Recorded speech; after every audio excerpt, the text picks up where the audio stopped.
'Tis the damn season. Reissues, tissues, miscues,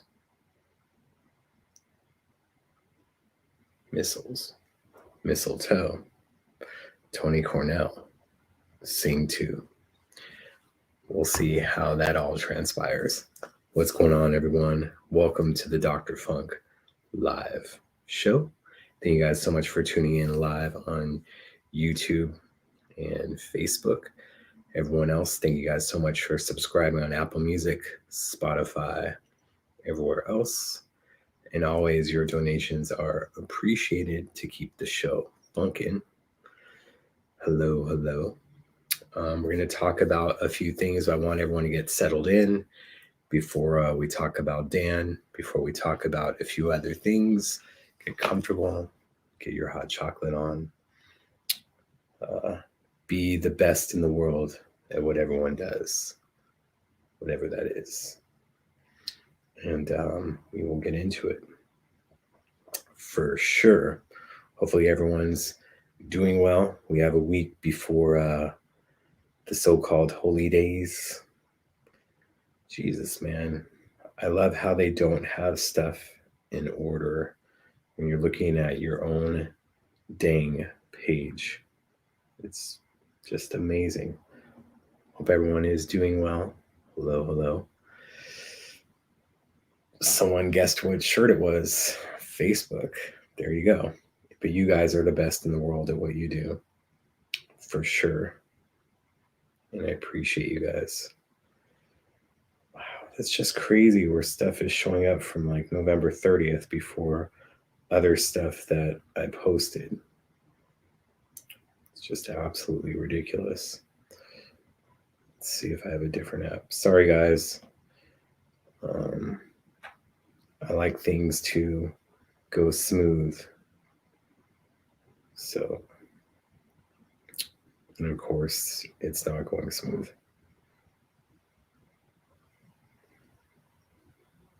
I don't want you sending me notifications. We don't need to do a tour. We just need to get going on the funk, right? Thank you for sharing with all the different groups. It's really appreciated. I love how Facebook wants to integrate with everything else. Jeez, now you're going to block me, huh? Okay. Cancel for the time being. It still doesn't do it right. Whatever. What's going on, Brian? What's going on, everyone else? Facebook has been a pain in the ass. I wonder why they're being a pain in the ass.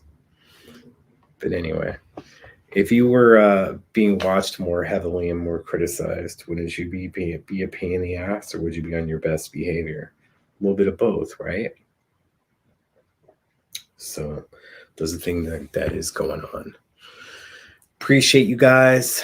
Wanted to do a Wednesday show this week, but I felt the mood of that wasn't going to be what I wanted. I still would like to do 2 shows next week, but it all depend on things that are transpiring at those things.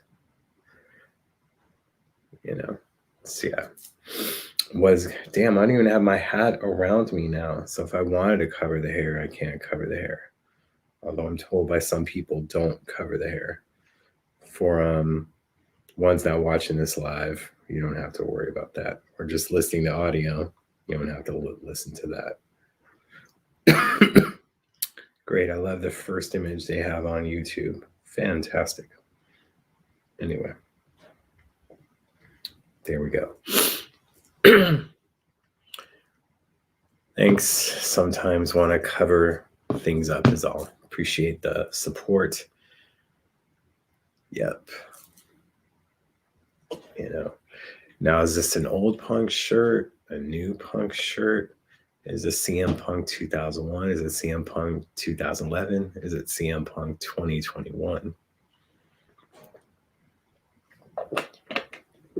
So we discussed some of this stuff last week that's going on with all the reissues, and we're going to get into that. Sweden in the house. I know Canada's in the house. Minnesota's in the house. You know. And we're going to have 2022 here shortly. But is that 2022? TOO? The way things are looking in this freaking world. Anyway. Question everything sometimes. 2011, you think, huh? We will see. Anyway, happy Friday. Apparently, that's what it is. It sure isn't Wednesday. New York, what up? Yeah. And there's certain things we talked about in last week's episode we're not going to talk about this week, and we're just going to let things transpire. You try to answer one question on Twitter, and they try to go down the rabbit hole with you. And that's not going to happen. Pennsylvania house. Time is a trick. Yes, it is, but sometimes you have to follow. I would hear it's funny where Prince would say time is a trick, and then his musicians, he'd be like, "You're late." I wonder how many responded back to him, "Time's a trick, though, right?" Just because they're probably going to get docked on their pay. There you go. You have to go in with the funny things. So let's just dive in. And then if people come into the room later on and it's something that we've already discussed, let them know, like to catch the replay he brought up at the beginning. Because it just seems that every week we're kind of like starting off the show with some sad news. It feels like when you'd have these school shootings and then Colbert and Fallon would have to have like a moment to talk about and like going to entertain you guys, do these things, but acknowledging it. It's becoming a little bit too much. We had Brother Jules last week to talk about. Just going to say, send positive thoughts, positive energy, whatever things that you believe in, to Dan Lacey, who's going through some stuff right now. I never met him personally, but I hear from a lot of people that he would be hanging around Paisley and other places. Don't know why the name is escaping me right now, and cleaning up that area, making sure that all the tributes were in place, painting stuff of Prince all the time. A lot of you fans have come to know him, and he's still here with us. Let's hope for miracles. Let's hope for just positive energy being sent his way, and let's not try to have things be downward speak. So that's what it goes into, you know.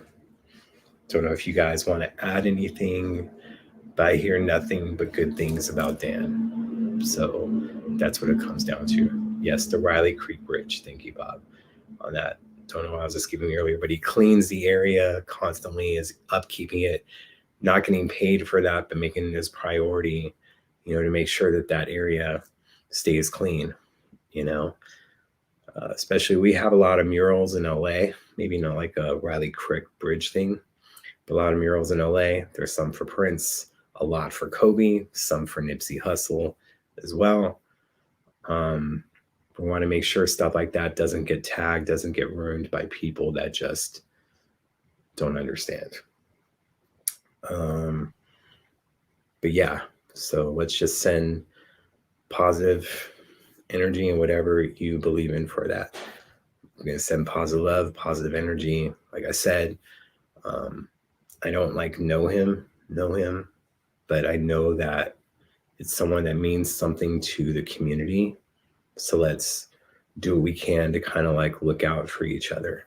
That's all it comes down to. So, you know, and I think what he does is kind of cool. So Don is a blessing and wants to preserve fan tributes 100%. So that's how I look at it. A lot of people think I live in Minnesota. That's not true. I do go there more than other places in my life. But over the past, I didn't go there at all during 2020. This year I've been there a few times in other trips, some with a heads up, a lot without. I kind of like doing those things just because I would do it when he was here. That's what it comes down to. And let's see.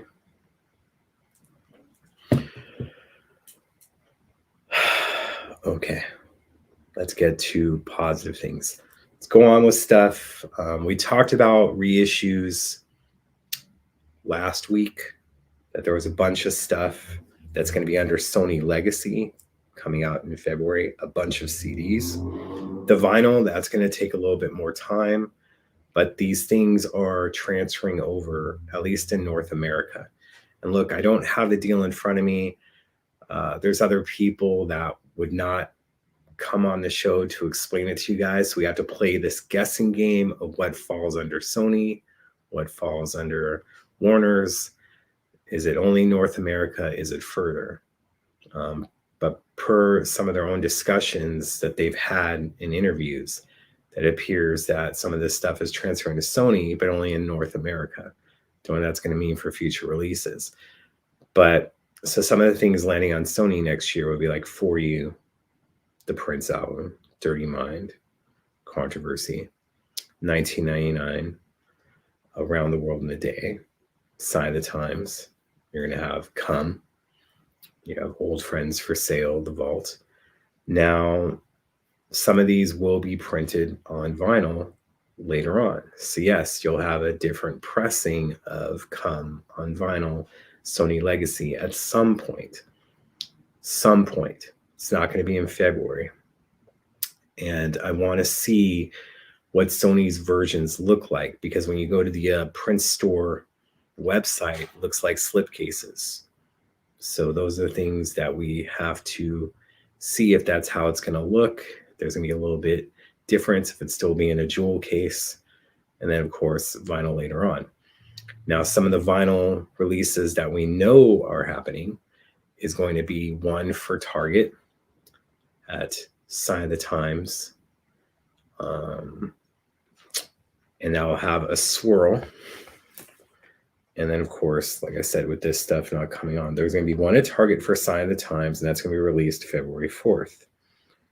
Then you're going to have one that's going to be at Walmart only. Wow, it's so weird watching yourself on a live thing when you're talking. So then you'll have that, the 1999. Now, Around the World in a Day will look exactly the same. Obviously, a different cover, but with the white swirls. So that would be the Walmart version. Yes, Walmart. I would recommend, if ordering from Walmart, I wouldn't order from Walmart, number one. I would go to the store directly and pick up your vinyl, because I ordered earlier this year Olivia Rodrigo's Sour, because that was a limited edition pressed vinyl there. And it shows like it's at my door through whoever they were using as delivery, possibly FedEx. So I open the door, it isn't there. And then it's the FedEx guy bending the sleeve that the record is in, like, hey man, oh, this is yours. And just, nah. If they're not going to put it, at least when it comes to Target and other things, they have the vinyl protector, but then it's in another box. It isn't just a vinyl protector and then you have some guy from FedEx just bending it. No disrespect. Let me get into some comments. I'll get back to it. Must say it's remarkable how you maintain your self-integrity and your loyalty to Prince, not selling out like some others. I try. Thank you. There's a lot of people that want me to write a book and start doing stuff. And I feel like there's 3 or 4 books of different eras. Like, we can do stuff on the 3121 parties. We can do stuff for the musicology tour on, and some other things in the 90s. But everyone's kind of looking at the 80s. And another reason that I want to wait is that the way I want to write it is to have it to where it benefits the estate in the future. Then, who knows? Have it be a screenplay, turn into a docu-series or a movie, and then some of the songs can be used within that movie or products, then it benefits the estate than just me writing a book and me getting royalties. I just want to do the best honor. I mean, yes, I want my story to be told, especially when there's so many people trying to push me to the side like I died. We'll get into that, and we always do. Will they be remastered? Thank you, and let's get back on topic to the reissues. Appreciate it. Per Sony's deal, as you've seen with 3121 and Planet Earth, they can put the stuff back in print. They cannot remaster it. They cannot add tracks to it. Perhaps in the future, again, that's one of those things that I would love to know the contract and do stuff. But no, it's just putting it back in print. But to have come back in print on vinyl, and then the vault, which was never Old Friends for Sale, the vault was never on vinyl. It'd be great to have those things. Like a She Spoke to Me long version, which was on the Girl 6 vinyl, which was a promo though. So I think eventually all these albums under Sony Legacy will be available on vinyl. Give it some time. Yeah, it's going to take time, especially with the backup of vinyl being pressed and vinyl being done. Now, when it comes back to the vinyl, with the Sign of the Times and the 1999, again, those are both under Sony Legacy. So now those are now, although they were just released through Warner Brothers, those are now out of print in North America. So putting it back in print, but they're trying to find a way to make it different for you guys. I know some of you are like, oh my God, this is the 5th time I'm buying 1999 or the 5th time I'm buying Sign of the Times. With places like Target and Walmart, the runs that they do are in the low thousands. So these vinyl releases are going to be somewhat limited to where they go out of print. So it's going to be funny to me where some people may pass up on these releases, and then about 5 years down the road, hey man, does anyone have the Sign of the Times with the white slur on it? Looking to trade, I'll trade original Come album for it. You think I'm joking, but some of these things, because of the limited release, it makes it hard to get. Then someone's like, oh, I don't want to pay attention to it, but then they regret it later, kind of like maybe passing up on the Sign of the Times singles box set. There will be more in print than that for sure, but we're probably talking about a limited run. It's not going to be like Adele, where 1 million copies were pressed of her last release. So, can you places get live shows releases from his early years, pro shot, enough of the old stuff? They can't. Some of the things that we discussed before, I know you guys want to see new unreleased material. We got to wait for that Netflix docu-series to come out. It's looking like, but it all depends on how this world and everything stays open and other things, that it will happen in 2022. Although, I'm hearing closer to 2023, but other people that are involved are saying it's looking like 2022. So here's hoping. And then we can get those things probably a year out. So that's why I'm bringing up 2023, 2024, because it's like I said, like wrestling term, when someone gets released, they have a no compete clause for 90 days. So whenever right now with Netflix working on this docu-series, they have all the material that's in the vault, especially the visuals that you guys want, but no one else can use that. They have to get special permission. Yeah, fine. You can have a DVD on the Welcome to America release, but it has to be only on the most expensive box set. Just using it as an example, but you cannot put it on streaming services. So they can't do these things. So then the closer we get to the Netflix docuseries being out, it won't be the next day, but there'll be a no compete clause. That'll probably be about a year before they can either negotiate deals or put on another documentary that uses footage or has, like, say, Piano and Microphone 2016 from Paisley Park. Dirty Mind shows other stuff. So like you're talking about 2009 Montreux, same thing. I think it will be released, although it shouldn't be on YouTube. It is. And we'll get into that with the Eric Clapton thing later on. So that's what's going down, is that some of that stuff can't be put out. It's released in unofficial capacity, and it's a problem. I noticed the hits compilations are no longer available to buy on iTunes. You can stream them, but not purchase it digitally. Of course, I own them, but what does that mean? Hits one, before it went out of print, there was a coffee place actually in Germany last year that put the hits one back in print to where you guys can order it. Of course, there was a mistake on it and they didn't fix it. So comes to be a little bit of an issue, but the hits 2 is going to be printed on Sony, I believe, with the hits 1. So that does mean, just like the Come vinyl I discussed, you will be getting a hits 1 on vinyl, you will be getting a hits 2. Now, with streaming services, look around that February 4th date when they're being back in print, if they're going to be on streaming services with the transition. Again, that could be a little bit harder because we don't know this deal of what will be distributed through worldwide through Warner's and what's going to be only North America and how that's going to affect digital platforms. So don't I think flooding the market, so to speak, with all these releases in such a short time, it's just they're putting them back in print. So, but with them, it's like trying to get bang for the buck and then having the Prince estate work out these deals. So it's like sign the Times for Target, and then you have $19.99 for Walmart. Now, here's another thing. Eventually, it's probably going to happen, is that they're going to have vinyl reissues through Urban Outfitters, because that's another place that has it, and they get different runs. And look, I have some of those because I'm fans of them. There's an Ariana Grande record that I have that I got for probably $30 at Urban Outfitters. It's going for $450 right now.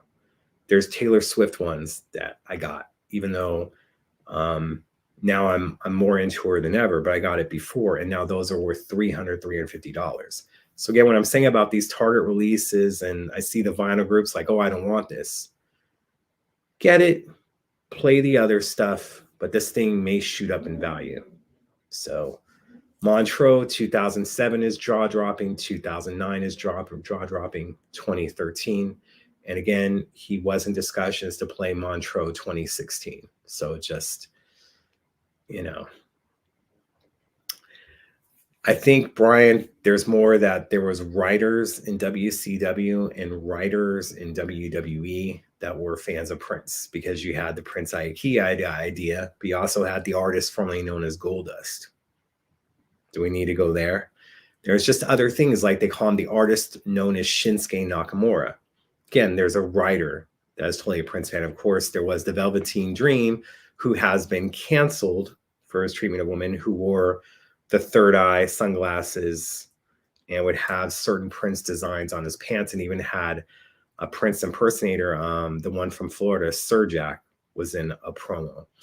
I know that Renee Young, Renee Paquette to everyone else, who's Dean Ambrose's wife, John Moxley, after Prince passed, when Dean Ambrose, aka John Moxley, was going to the ring,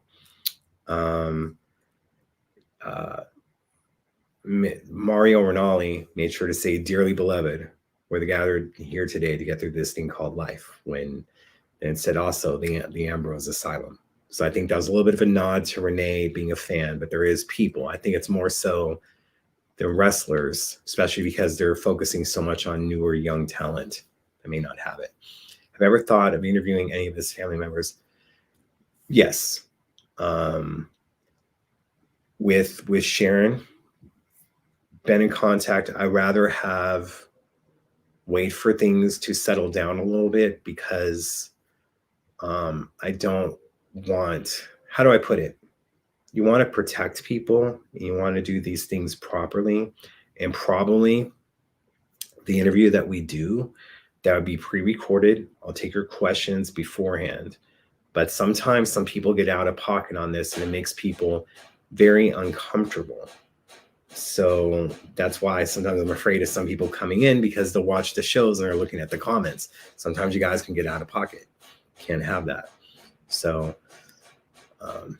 yeah, Urban Outfitters has a few print shirts there that are exclusive to there. Same with Old Navy now.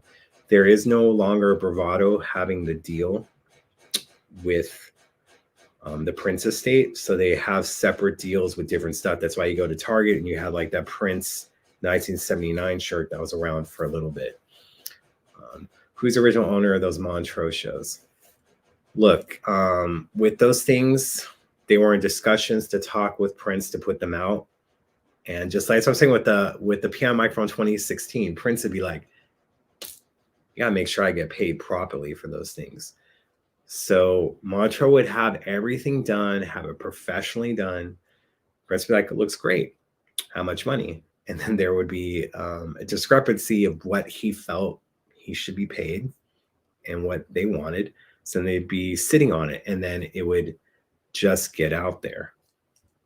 But those are all professionally shot, as you see, because the Montreux 2013 run, Prince put a few things on live stream and still had the clock at the bottom of being edited.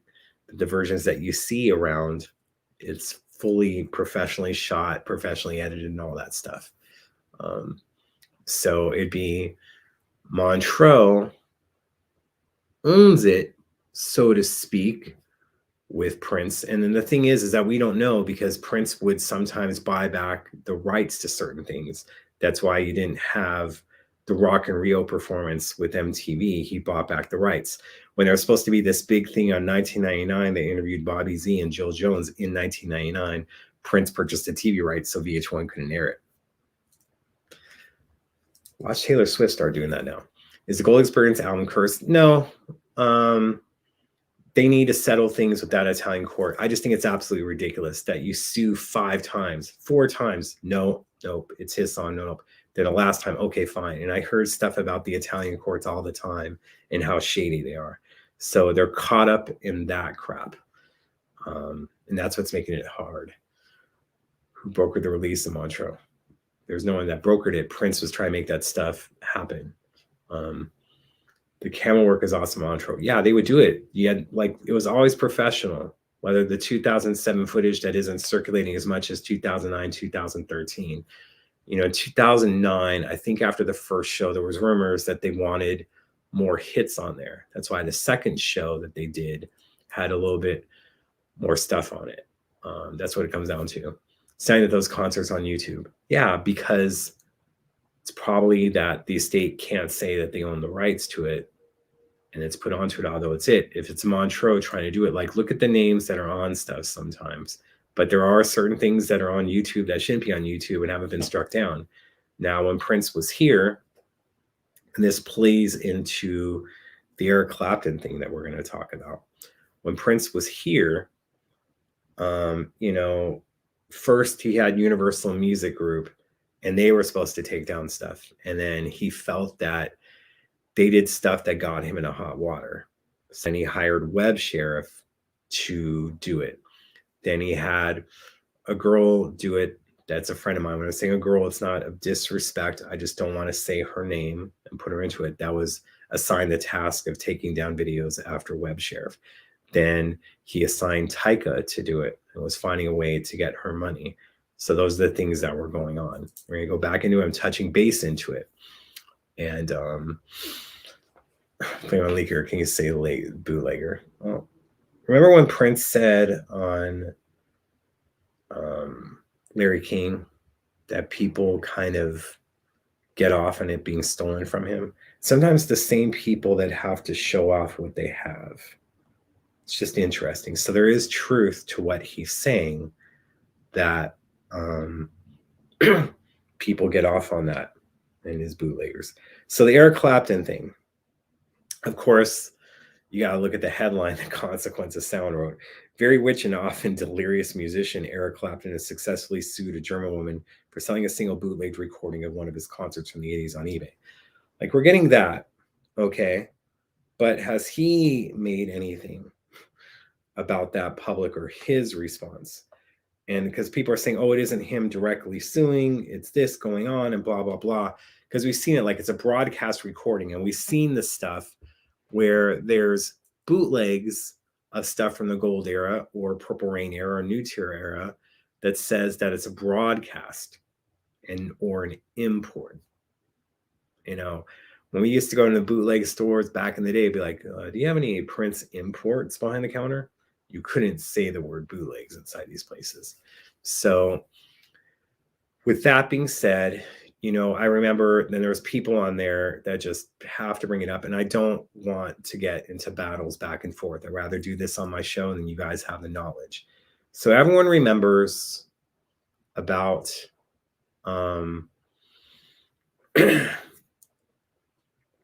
everyone remembers about the baby with the video of Let's Go Crazy playing in the background. And then that being taken down by Universal. The only person that was reporting on that, for the most part, at least when it came to TV, was the O'Reilly Factor. They're bringing that up. I don't know if it's because they kind of went after Cinnamon Girl in 2004, but Prince kind of put the Cinnamon Girl video out, and the Today Show talked about it as well. But he wasn't doing any interviews when it came around Cinnamon Girl being released and kind of like saying what the message is. People were trying to interpret stuff. He was just letting it be.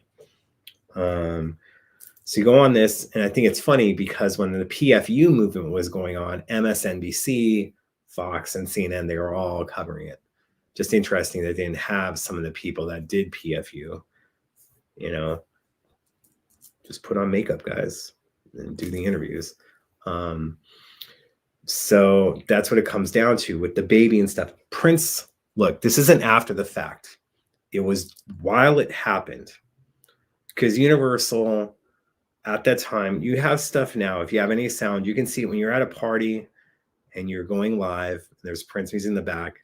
Either your video is being silenced or you're taken off alive. Like I tried doing mixes of stuff on my Instagram live that would have some rare Prince stuff, and all of a sudden I'm being taken down. They match it really quickly. Back then, there would be takedowns. So when Universal kept taking this baby down, then it became a thing. Prince was so pissed at Universal. Let it go. Let it stay up. But Prince, they're trying to do a blanket of everything. That he knew it was going to be a bad look. And he's posted himself before when there's kids listening to his music and doing other stuff. So there's some truth to that, but he was pissed at Universal. And then something else was done to where they used Kiss on an episode of Glee, and to him reached out to me to make sure, even though that's being used, it did not have his approval. So when the Universal Music Group contract expired, that's when Prince decided to take publishing into his own hands. He took away from Universal Music Group, then being able to take down videos, gave it to Web Sheriff. And of course, Web Sheriff kind of ruffled the feathers of a lot of people from Housequake. And then I would talk about him about that. I didn't like that concert clips of him were being taken down, that, maybe a one camera thing, but it was like promotion for him as I looked at it. As no one sees a clip of Prince live on YouTube and goes, I don't need to see him live. It's promotion. That's how I look at it. He didn't see it that way. So, someone's bringing about Larry Graham on YouTube. Guys decide to remain private or just not speak about it. And there's nothing else that we can do. That's up to his discretion on that. So, Wishy State would re-release these standalone singles like FUNK and the Purple Medley. In time, again, where's Purple Medley going to fall? I see people arguing all the time, Purple Medley, that was released as a single under Warner Brothers, something that he gave the label even when they were having trouble. Just like when the Black Album, you don't have that on streaming services. You don't have that under Warner Brothers. Well, you have it under Sony in time, because when that deal was signed for the Black Album, it was one album, and Prince got a payday of $1 million at that time. And it's supposed to be a limited release for that amount. So it was not within his current deal with Warner Brothers when he was releasing Come. When he was doing this, it was kind of like Warner's wanted to release it. He needed the money, or just saying not needed it, but for $1 million. It's just like when you had MPG Exodus and you had Sonny T being the lead singer, but Prince is in the band, and then him making the deal with Adele, EDEL, not Adele, the singer, to put it out. So these are the things that kind of take into it. The Black Album was its own separate standalone release. And that's why it doesn't fall under someone's contract. It's the same thing that can kind of be said with Girl 6, because that didn't count in a certain way like Chaos and Disorder and the Vault Old Friends for Sale did. So when it comes to funk, these are things that he didn't have a label. Like, look, when it comes to the Chocolate Invasion and, Slaughterhouse, those things are going to get released in time through Sony Legacy. You won't have a remastered. You're going to have the MP3s, or if they were in FLAC on there, and you're going to have it the same sound that you had back then. It'll be on CD and it'll be on vinyl, just like what you had with the Versace Experience cassette that they put on vinyl and CD. Those are the things of how it just has to play out. So I just find it funny that it's just, Eric Clapton's kind of getting that stuff. We don't know if it's him. We know that Eric has sometimes been out of pocket over the years, but you just don't know. Now, let's see about something else that's kind of ruffling some feathers. And then we'll talk about Sing 2 and Let's Go Crazy being used in that. Of course, like the comments have kind of been, sometimes they freeze and sometimes it comes up. So wish I could own some of Vanity's albums. Her music was good. That can't be found or streamed. If you're only talking about Vanity 6, if you're talking about other stuff that had nothing to do with the deal. So good point. Everyone wants to see associated artists back in print. There's a lot of artists that were under those deals that they kind of want new deals to put those things back in print. Now, the issue is that how much they probably want to be paid, because Prince, they all say he didn't pay well back then or whatnot. If you're having people that want deals, the problem is how much they're going to want. And then remember, this is a niche release. This isn't something that's going to sell 1 million out the gate. These are things that you're putting back in print or you're reissuing for the first time in a long time. And of course, the fans would want to have it be remastered. They want to have bonus tracks that weren't on there or different alternate versions that are in the vault. These artists are going to want their share. It may not say it publicly, and that's cool. But the thing is to Warner's, to Sony, is it worth doing? Because again, it's going to be a niche release. What they want to get paid and how much it's going to sell are different. And of course, with the Time records, those were never out of print. You have it with Rhino. And then of course, it doesn't look good when Morris Day has no idea these releases are coming out, and he didn't have an issue with it, but it was like, yo, you could have hit me up. We could have promoted this together, did other things. And who knows what the future is going to hold with that. But the Time, and let's be honest, because sometimes people forget that the Time is an associated artist because they were that bad. So they're on a different scale than everyone else. Same with the Sheila releases. We're not just talking about the Glamorous Life and other things, that they kind of kept, those deals in place. Jill Jones, The Family, Mavis Staples stuff. That's what we're talking about, and other things, so on and so forth. But it comes down to it that they're going to want to get paid, going to want different deals. And I feel that's why that these things haven't been put on streaming services. And if they were, it was accidentally for a short amount of time and taken down. And that's why you haven't got the releases. Is when you hear people saying, oh, I wrote this song, oh, I want credit for it. That's what's coming down to, is they're trying to do a weird negotiation in the public eye. So do I think Love Sexy Reissues is going to be tracked? You let me know. It would be nice. We will see. But again, Love Sexy is in desperate need of a remaster. So he would own those masters. But again, when he was negotiating his deal to get his masters back with Warner, it all depends on what was discussed in 2014, because it was somewhat of a handshake deal on certain things. There wasn't money transferred over. And that's why I think when he was getting his residual checks for Plectrum Electrum and Artificial Age, they weren't as high as he wanted, because he was doing tour rehearsals for those albums. And it was right around this time, November, December of 2014, and Live Nation was going to be involved. And then whenever it was, the first residual checks came for that. It was quite low. And he's like, why am I going to tour for these albums when this is what they're giving me? So he did that, just did smaller hit and run shows, kind of like switch stuff up, but not what was going to be used. One of the graphics that they used was like a controversy image where it was half of his face then, half his face now, that was used on tours after that. But there was supposed to be more visual stuff that was supposed to happen. So I don't even know who to negotiate for Vanity at this point. But again, you have Denise. You have it to where, you know, you have Susan Moonsey, and I'm forgetting her name right now, the blonde. My God. But they were part of it too. So they have to negotiate, and then probably it'd be a proper deal. And where would it go if Denise Matthews had a will?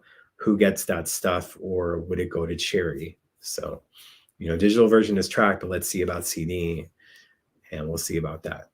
But yes, we're talking about like the CD and stuff, because some people who may not have Tidal or the streaming services, like I have Apple Music, but I never use it. Had Tidal at times, never used it. So, you know, I have my own streaming service, 30,000 songs. So we're good on that. If Bruce Springsteen is getting $500 million for his catalog, how much could Prince's be worth? See, that's a problem, because we know with the first deal that Universal had, it was for $30 million for everything in the vault. At least that's what they understood, but then they didn't know about Purple Rain, Parade, Graffiti Bridge, and Batman, it being held on to longer. So they wanted out of that deal. So if they paid $30 million, that was top. They wanted out of it. Whatever Sony got, which was undisclosed, was less than $30 million. So you'd have to be talking about in the future, what would the Prince estate want to be selling for masters, for publishing, for other stuff. So again, it's a Bruce Springsteen thing, but you saw that James Brown estate just made a deal with Primary Wave for everything. Don't think that that amount was as discussed as much as Springsteen's. You could be looking, is that what Primary Wave at some point, Brenda, thank you. At some point, Brenda Bennett, when we're talking about Vanity 6 and Apollonia 6, you know, not being disrespectful to Denise, just keep that in mind, but that's the name that she performed under at that time. So you go to it, yeah, the James Brown estate. Is this something that in the future that Primary Wave is going to want to deal with to make a deal with the Prince estate? Whether Primary Wave is being involved, Sharon and Noreen, we'll see what the future holds.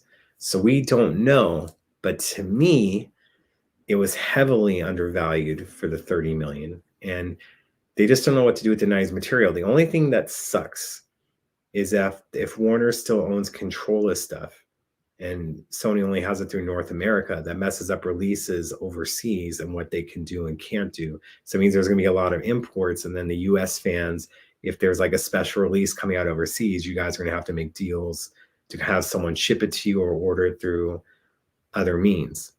And then it goes into, you know, Warner's going, we own the stuff that's in the vault from that time period because it was our artists. So even though you're getting that release, we still have the vault material.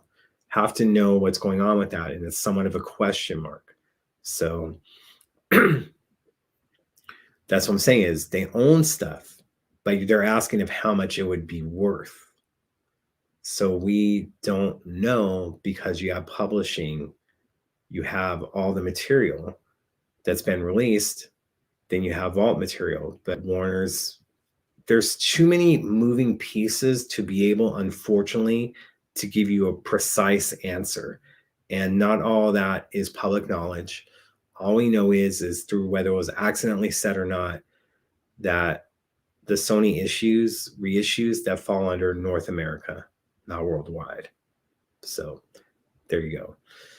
I'm in the minority, but I want to hear the 2010 Third Eye Girl era material more than everything before that. I think it'd be great if the estate worked with Third Eye Girl and Josh released a couple of material. So like, that's not like anytime soon. Well, at that time, there's so many different variations of Third Eye Girl that were happening. And to be honest, until Donna Grantis came in, that's when it super became solidified.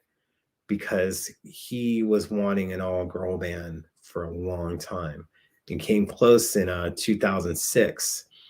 That's one of the main reasons why he was bringing Wendy back into the mix, Lisa back in the mix. You had Sheila, and then it had Cora Coleman on drums.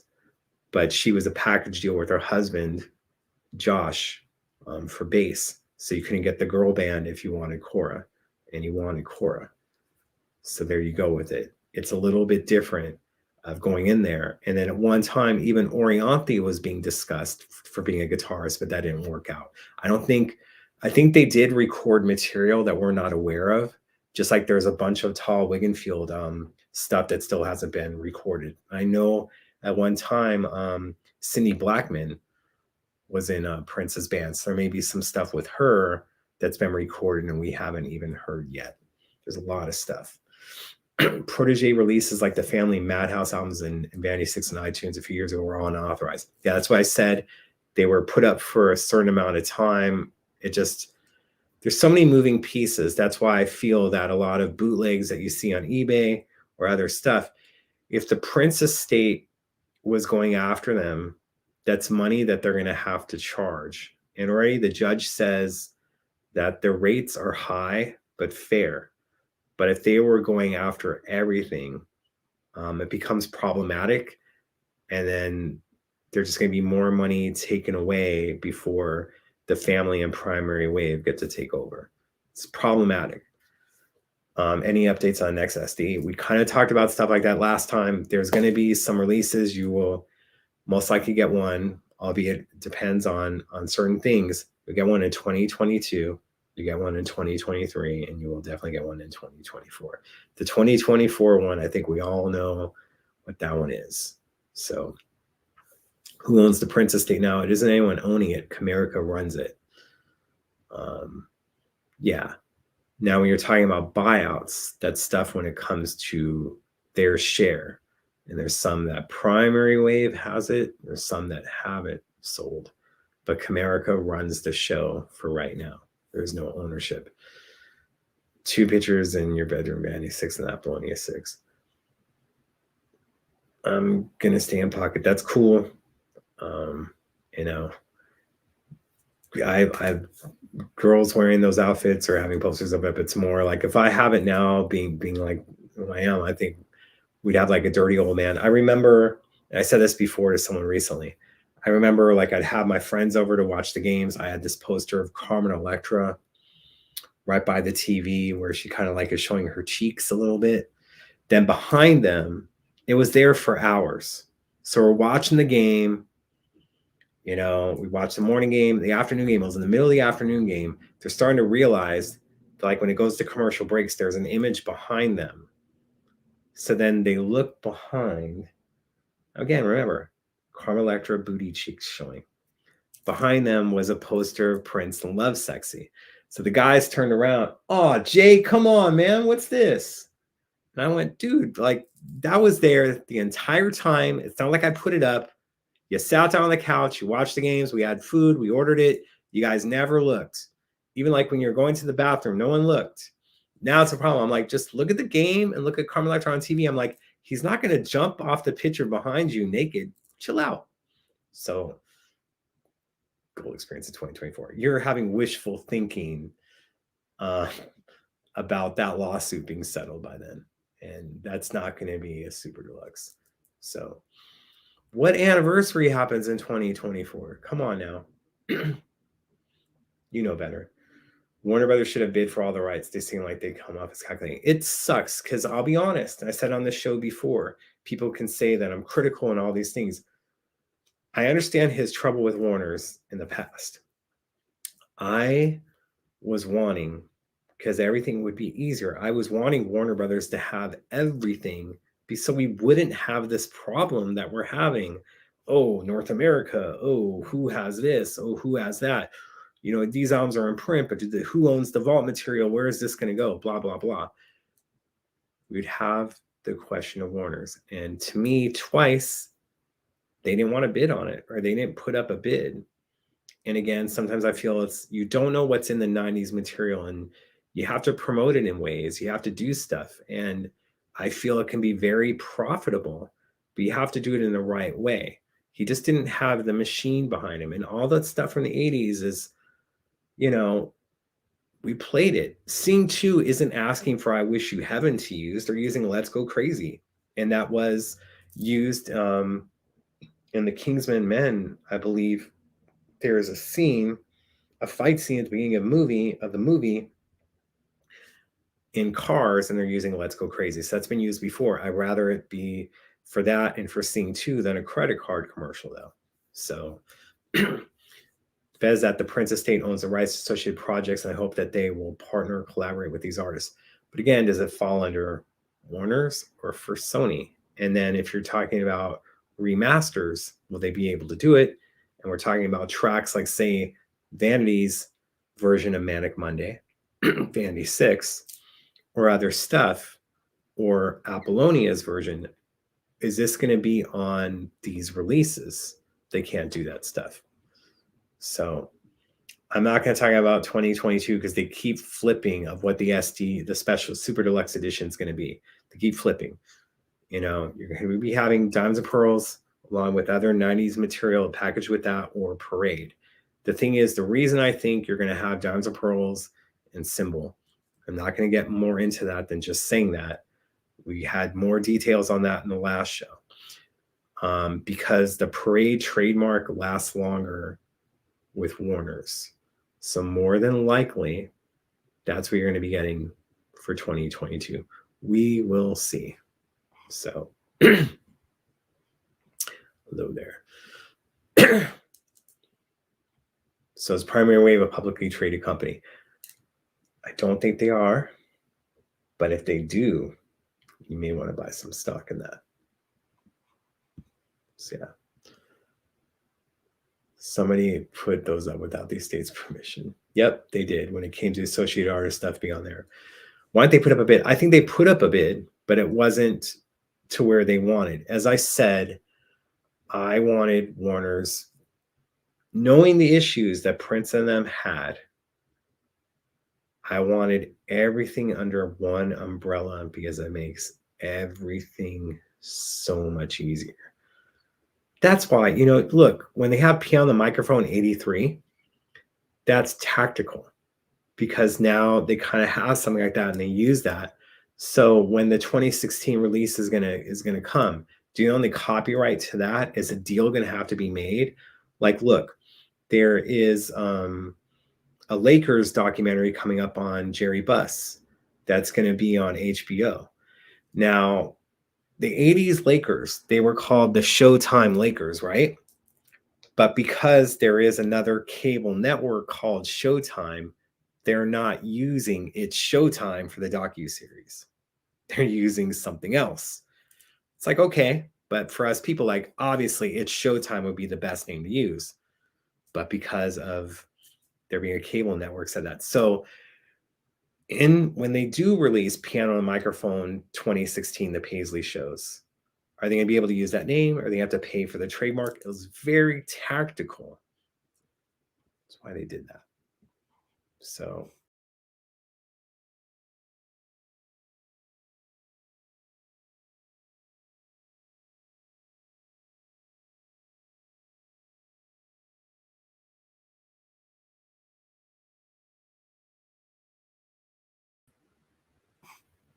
this is why I wish we were able to bring comments into that. Sorry, guys. So whose bright idea was to split the legacy between two companies?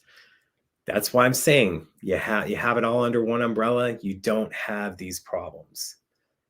So it's just frustrating. Like I said, I'm not saying they didn't bid on it, but they weren't the top bid. Hey, Doctor, you know if Prince and Jesse Johnson did any projects together? The only one I kind of heard was Jesse's Drive versus Cadillac. It'd be cool, Prince, Jesse. We'll see. Like, there's some stuff that was done with the bird and other things. But what transpires is Jesse going to want this stuff out, even if it's just, say, rehearsals, just like when they showed the Time 1983 First Avenue show at Paisley during a celebration. Is that going to be a problem later on to where they're going to want to be paid or it can be released. And because it falls under, Prince owns it or the estate owned it. So, so what up, Miles?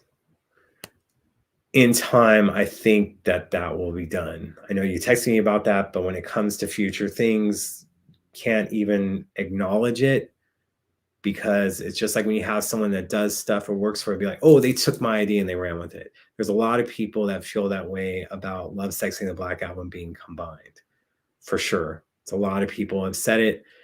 I would like to see the Live Sexy finally be put back in print and be able to be on digital formats and streaming services and other stuff. But again, until that Netflix docuseries comes out, you can't do it. So yeah. Maybe it went dark because we knew that Miles was going to talk about the Black Album, so we had a black screen for that. Okay. Want to see many shows. Yeah, we want to see those being released. Again, right now, the Netflix docuseries prevents a lot of stuff from being reissued and then being put on streaming services, especially when it comes to visuals. And that's a way of making money. As I said, for visual streaming services, I'm talking Netflix itself. We're talking about Disney, talking about Hulu, all these different things. So reissue by Warner's. It's under Sony that reissue was done, Sony Legacy. So who owns the out-of-print Paisley Park catalog? We talked about that earlier, and that's the problem, is that regardless of it, that the artists that were recorded or had songwriting credits are going to want different deals in place. And I think that's what's stopping some of these releases from the family, from Mavis, and from others from getting out, is that they're going to want probably a better payday.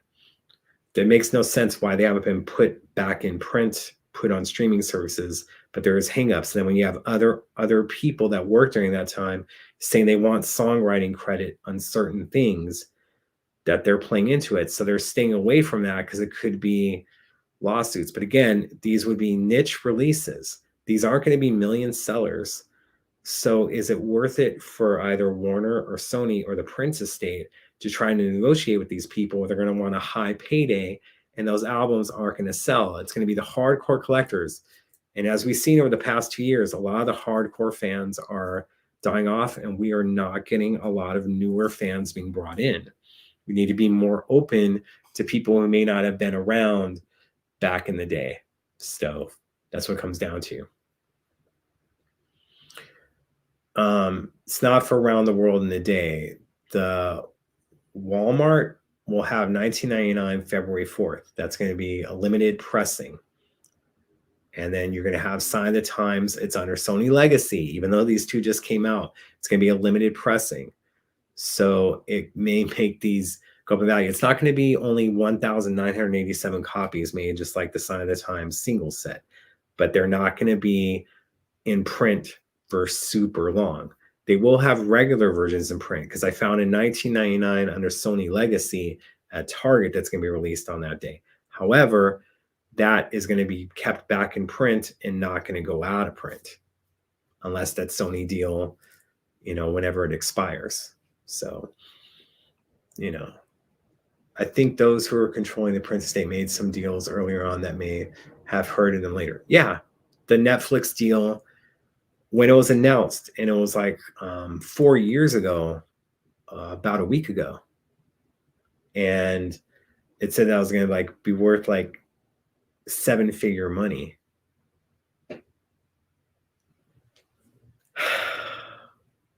So what have we not seen because of Netflix? There's an August 3rd, 1983 Revolution show that was remastered by David Z.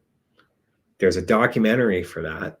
There was a deal that was put in place with Apple Music, but they can't put that out. So I don't know if Apple Music's like, okay, fine, here's the money for it. We'll wait till we can use it. Or they're like, no, here's your money back. Then you have professionally shot shows from different tours. You have sometimes standalone releases that I'm sure some fans would want. Can't make deals for that. You can't put those things on streaming services. You can't put that piano microphone 2016 show for sale. There was a documentary that he's working on with A&E in 2001 during that hit and run tour, 2001. And they were following him. It was being recorded. It was a deal with A&E. It's probably in the vault.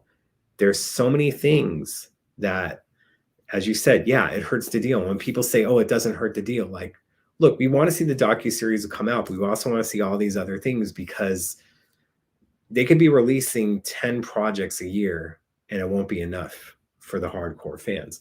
We just need more fans, more stuff, and then it can show how much more profitable it can be, and not just in a large set. So yeah, there is a real 3121 show. There was a professionally shot one of that one as well, for sure. It's in there. Until then, I have to see, watch the live sexy and watch out VHS. And then other bootleg companies are going to try to clean up their own quality of live sexy and put it out there. Why is the doc blocking stuff? It's not that they're blocking, it's because that they own the rights to use material from the vault, especially the visuals and rehearsals. They own the rights to it, to where it gets shown first. So then, like, when it came to the Sign of the Times release, and then them putting that New Year's Eve show on YouTube for 4 days, that was with an agreement with what was going on with COVID, and they used it for promotion, but then it disappeared off of YouTube and never came back.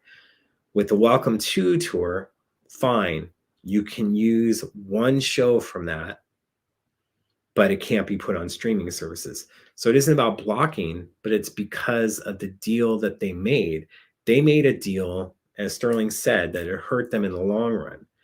Because look, you had COVID, they had asked for an extension of other things, they had a change of directors.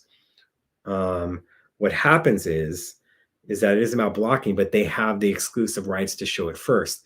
Then when you have a 1999 set, fine, we'll allow a DVD. It'll be on the most expensive set, fine, can't be on streaming services. With the Sign of the Times, they made a deal for 4 days for that to be shown for free. This is what's happening. There was Sign of the Times, they're able to make a deal to have the videos on that. If you saw with 1999, no videos, just a live show. It's different things that are in agreement. It isn't about blocking it, but of course, the Prince estate has to come to an agreement with Warner's, has to come to an agreement with Sony, and now when it comes to certain vault material, they have to come to an agreement with Netflix. That's why, if you remember, the first couple of years of Paisley, they were showing concert films, including Act 1. That isn't being shown anymore. And then, of course, from the last celebration you had, they showed the Time show, as I said. They showed a different cut from the Purple Rain tour and then different stuff from New tour. But again, that's there. And again, they need to have approval of what can be shown. It isn't about blocking it, but that was the deal that the estate signed with them originally. So, it's just a game breaker for right now because of the contract that they get the exclusive rights for that footage to be shown first. And again, they probably have a no compete clause that'll be up to a year, and I'm looking forward to the documentary, just like you guys, in docuseries. I'm more looking forward to the vault material than I am for other stuff, because there's so much things that we just don't even know that are in there. So was I interviewed for the Netflix documentary? I was talking with producers before COVID, archivists, whatever. Look, there's reasons why they probably don't want me to be interviewed, but there's certain people that were wanting me to be involved early on as like just not a producer, but other things. And Comerica and what other stuff was blocking me, if you want to talk about being blocked. But that's just how it is. That's then. Like I said, the main thing is people not trying to mention me and trying to make a name for themselves or try to do other stuff. It makes it harder. We all know the truth, and sometimes the truth comes out in time. So it's frustrating, but there's reasons for everything. Like if it talks about certain stuff, because we've seen some people that were interviewed were upset about certain questions asked. I would just rather have, a docuseries that focused on his entire career and that other things, and not just the 80s material, than other people that are being interviewed or just because they were around at that time instead of the work that was going on. That's what I feel when it comes to 90s material. And after that, that there's just ignorance when it comes to it, and it's being ignored. So that's what it comes down to. 3121 movie is in there as well. Yes. Albeit that should be a 3121 video collection. We bear the movie. The problem is when you're saying with the estate having a specific vision for solidifying Prince's image and legacy. We will see. Again, the tax bill has just been paid, and there's going to be some pieces that'll probably be moving in 2022. Right now, it's like they can go ahead with stuff, but they have to be very careful because of what's probably going to be happening with the transfer of things. I think that's someone from Netflix talking to me to stop talking about us, damn it. Anyway. Let's see, you want Warner's. Yeah, own a Prince Gallery as opposed to 2 labels. Yeah, 100% wanted everything under the Warner label. What's up, Laura? Toni Cornell, her performance on Fallon. Oh my God. How heartbreaking, because it's how I put it. It's Toni covering her dad's, Chris Cornell's version of Prince's Nothing Compares to You. So it's like a tribute to her dad, but at the same time, Chris was paying tribute to Prince. It's, whew. I know for some people, Nothing Compares to You is still a hard song to listen to. For me, it's still Sometimes It Snows in April. Remaster Electric Intercourse from the 83 show would be heaven. Yeah, let's stick to that 83 version and not the studio version, shall we? Let's do that. The Kevin Smith footage from the celebration that will be in the Netflix docuseries, and Kevin Smith was interviewed for that. I'm not giving you info that you shouldn't already know, because Kevin was asked about it on an Instagram feed before and he put it out there. So I don't want anything. There's a lot of people they interviewed, and I'm keeping my mouth shut about it because I was told in confidence about it. But when it comes to Kevin Smith, they are going to have that footage, and he was interviewed for it. So here's hoping it'll be really great. But we know that they'll be focusing a lot more on the 80s and other stuff. So that'll be the good stuff, and then it'll go somewhere else. So again, it's hard for the Prince estate to be doing stuff. Just David Bowie had his estate, planned out. That's why you can't really fault Bruce Springsteen for what he's doing. So Doc's taking so long because you had to change the directors. You had COVID. They weren't able to travel, go to Minnesota, interview people, do other things. But it is being done. Parade Special Edition in 2024. You said it. I didn't. But more than likely, that's going to happen. So the deal looks like it sucks, but at that time, it looked like the right deal. But it probably thought that was going to take 2 years to put out, which would have put the documentary coming out already. But it hasn't. What would the benefit of blocking you? The thing is that, like, say there's other people in the community that want to do what I did. So instead of saying, oh, Funkenberry or Jeremiah is the person I need to talk to about it, because they're trying to find a way in, bringing up my name hurts them. And there's just a bunch of people in the community that want to be the person that breaks news or does other stuff. Like, as we know, like, when Prince was here, the people I'd have on the show were people that Prince wanted to have on, and be like, let me reach out to them and have them on. Then if they did someone else's show, like, you get weird about it. But it was like, we support Funkenberry, we don't support this, blah, blah, blah. But again, now you have it where Prince had me in place for a while. There's no one doing that. And then I was extremely critical when stuff started coming out. And because I felt I had a right to be. If Prince allowed me to be critical of him, and I wouldn't be punished for it. And look, sometimes some of the criticisms I had of Prince were not done publicly, because there's a certain way to do stuff. But there is some stuff I made public, and that we'd have it out, and we came to an agreement on stuff. You're not going to have resolution without that. So I thought that I could be critical, and I didn't know that they weren't going to be so cool with it. So yeah, they don't want me involved. And even what's funny is when they're introducing me to people, it'll be like, oh, here's Jeremiah. He's a big fan and a big supporter of the estate.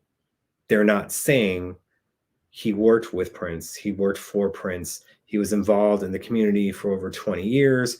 When Uptown and Prince were having lawsuits in the late 90s, Per Nelson from Uptown reached out to Jeremiah to help out with stuff. And I like let Per know that, hey, I want this to stop, to where, you know, you guys provide a great service. Not a lot of people are reporting on Prince.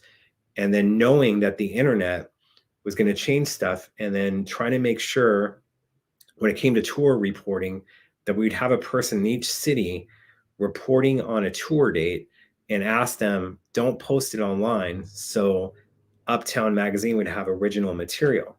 I was trying to bridge that gap. They won't talk about that. Like, they won't talk about like, oh yeah, he was working as a person named J7, the fan community, and Prince trust him, blah, blah, blah. Then it's like in 2007, he became the Dr. Funkenberry persona, and he was still working with Prince up until his passing. In fact, he was at Paisley Park the weekend before he passed away. Prince flew him out.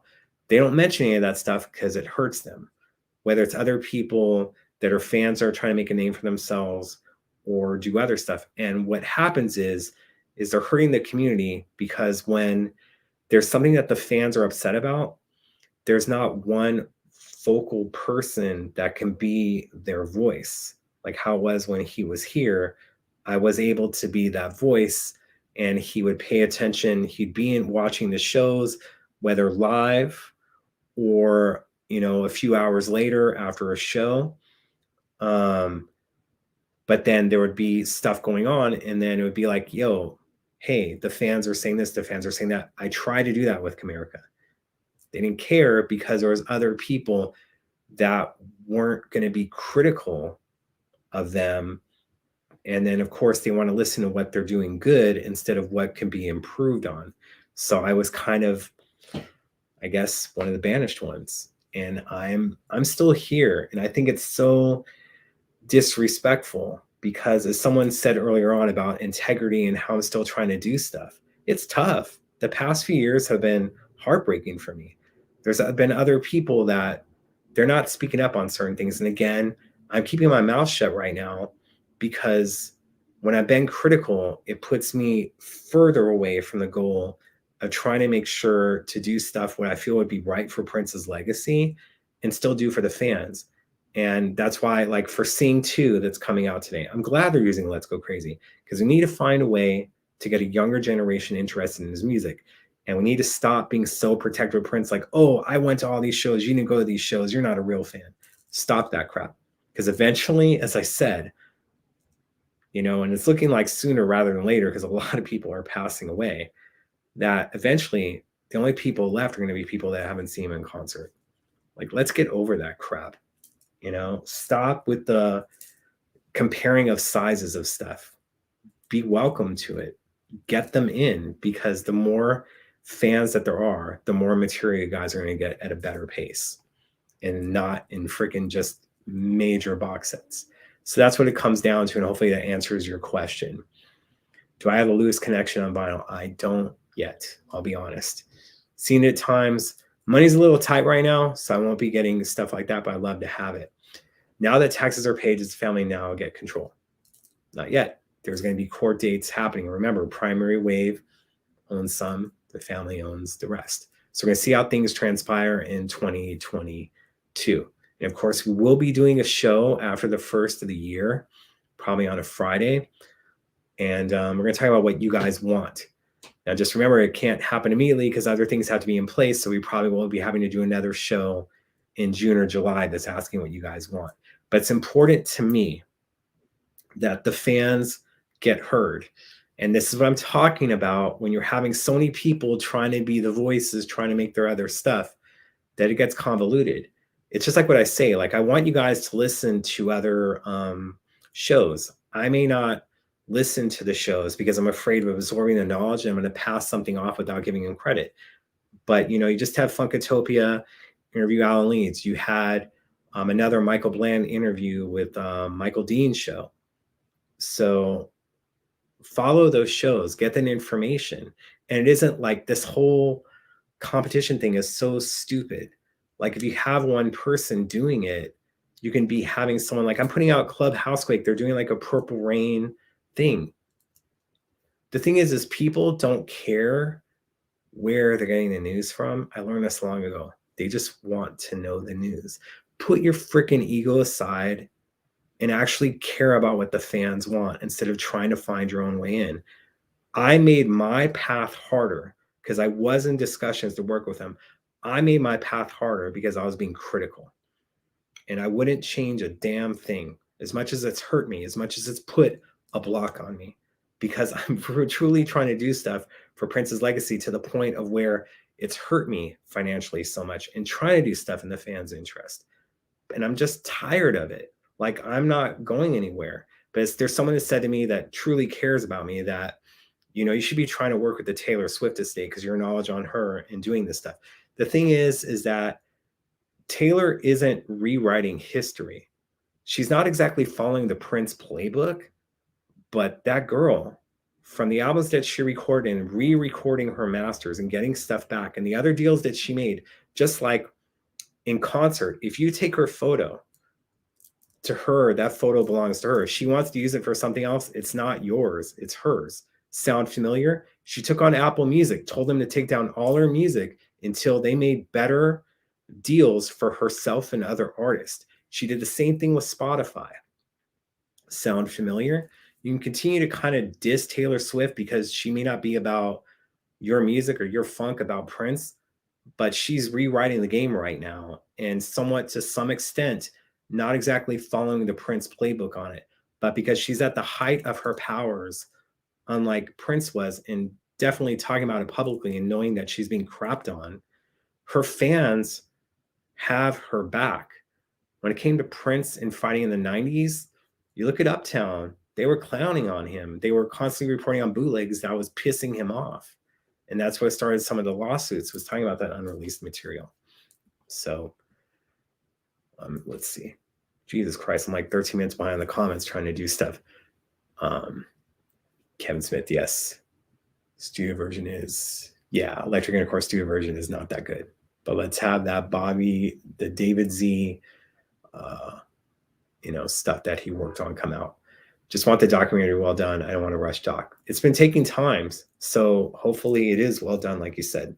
Multi-part is okay. Yeah, it's going to be a docu-series.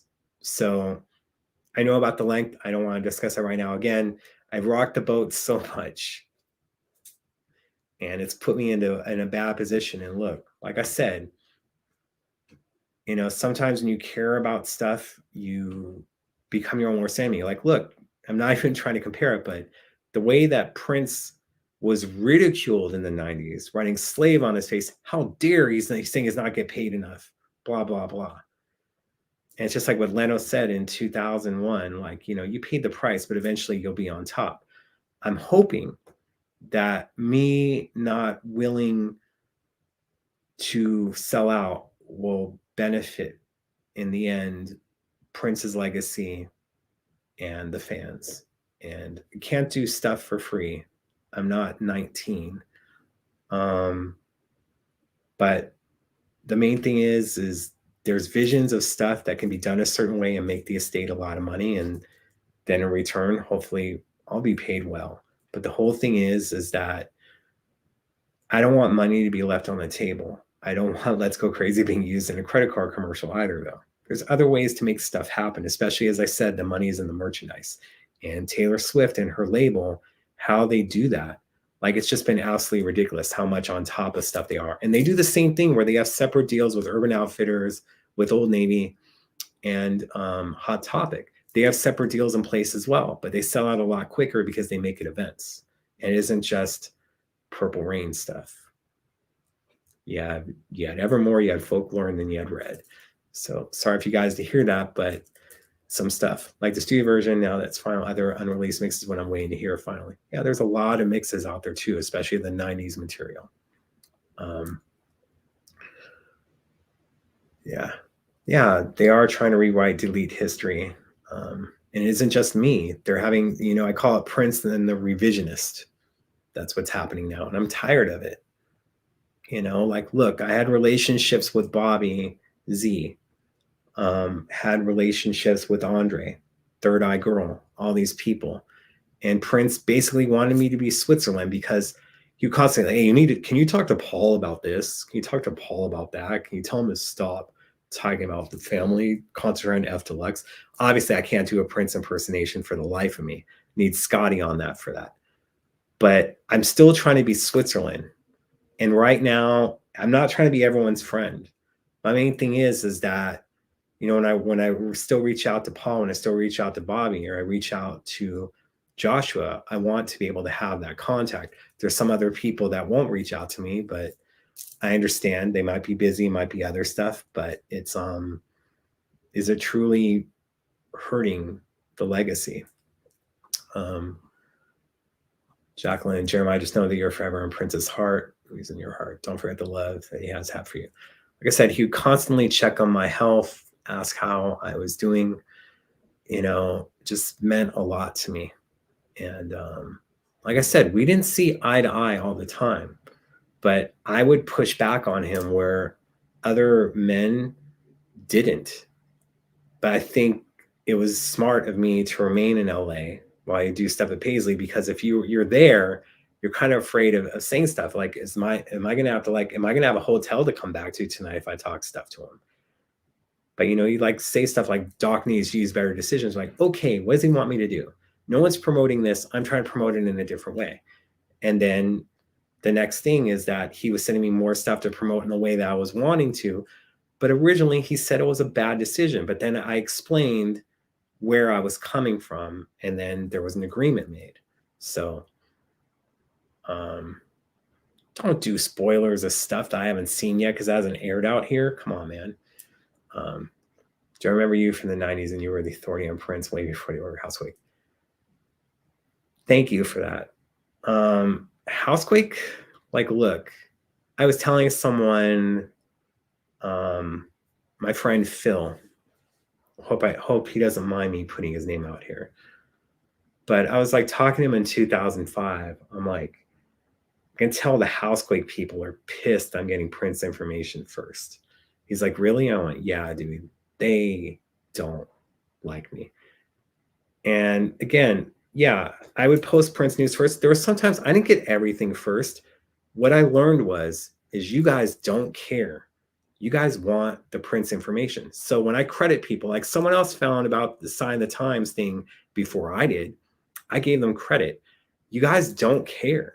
You just want to know it. And it's like, thank you so much, Jay. It's just like when I was like letting you guys know about Dan. There's someone else who did the update, but you guys appreciated it was shared. That's why I wish people understood. Instead of just copying what someone else already did and they found it. Like I knew when it came to the IRS tax bill, because for 3 days, the news broke and no one knew about it. As soon as I posted it, it was all over all the Prince groups, but they were just taking it and not saying, hey, from Funkenberry, or just sharing, and then you put the original post on there. Again, you guys don't care. So when I share stuff, it's not always for me, and that's what it was back in the day. And of course, the Housequake thing reared its ugly head when they said that Prince had the hip surgery in 2008, and at that time he didn't have it. There was 4 pages of people saying, Prince, get well, get better. And then I'm hitting up Ruth, I'm hitting up other people. Hey, Prince had the surgery. And I'm like, no, I was just with him. You need to tell them to take that down. Housequake isn't going to do it. Org made sure not to put it up as a news item. I put on there 4 pages in, it's not true. Then all the fans were like, yo, what's going on here? And because they had such hatred for me, instead of doing it, they kept going with the story and saying, oh, he's lying. I'm like, the fans are like, well, what does J7 have to gain from saying this, that it's not true? The reason that the Prince people were upset and finally had it taken down is that Coachella at the time, they were in negotiations with Prince to play Coachella.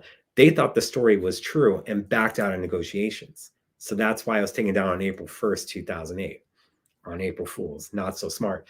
Then they refused to give me apologies, saying I'm playing identity games because the person that ran Housequake or whatever, they worked for an internet company.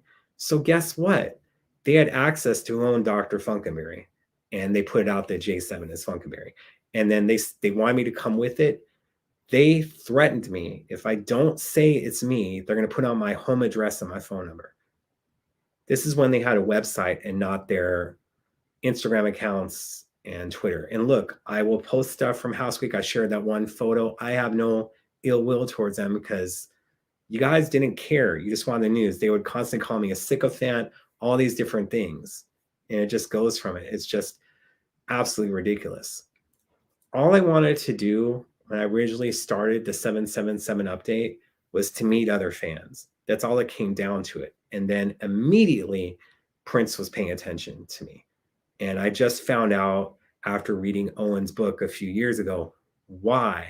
And it's because they had a nickname for something that they called J7, him and Andre. So that's why immediately he took a shine to me when I joined the online community. And it's just one of those things that can't be explained. But yeah, Lenny, what up, man? Yep, we definitely need new fans.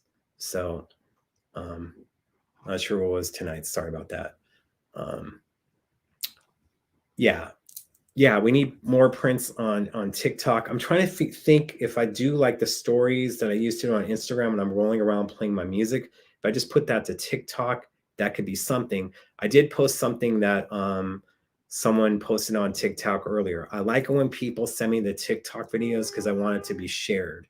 We want to get the names out. That's what it comes down to.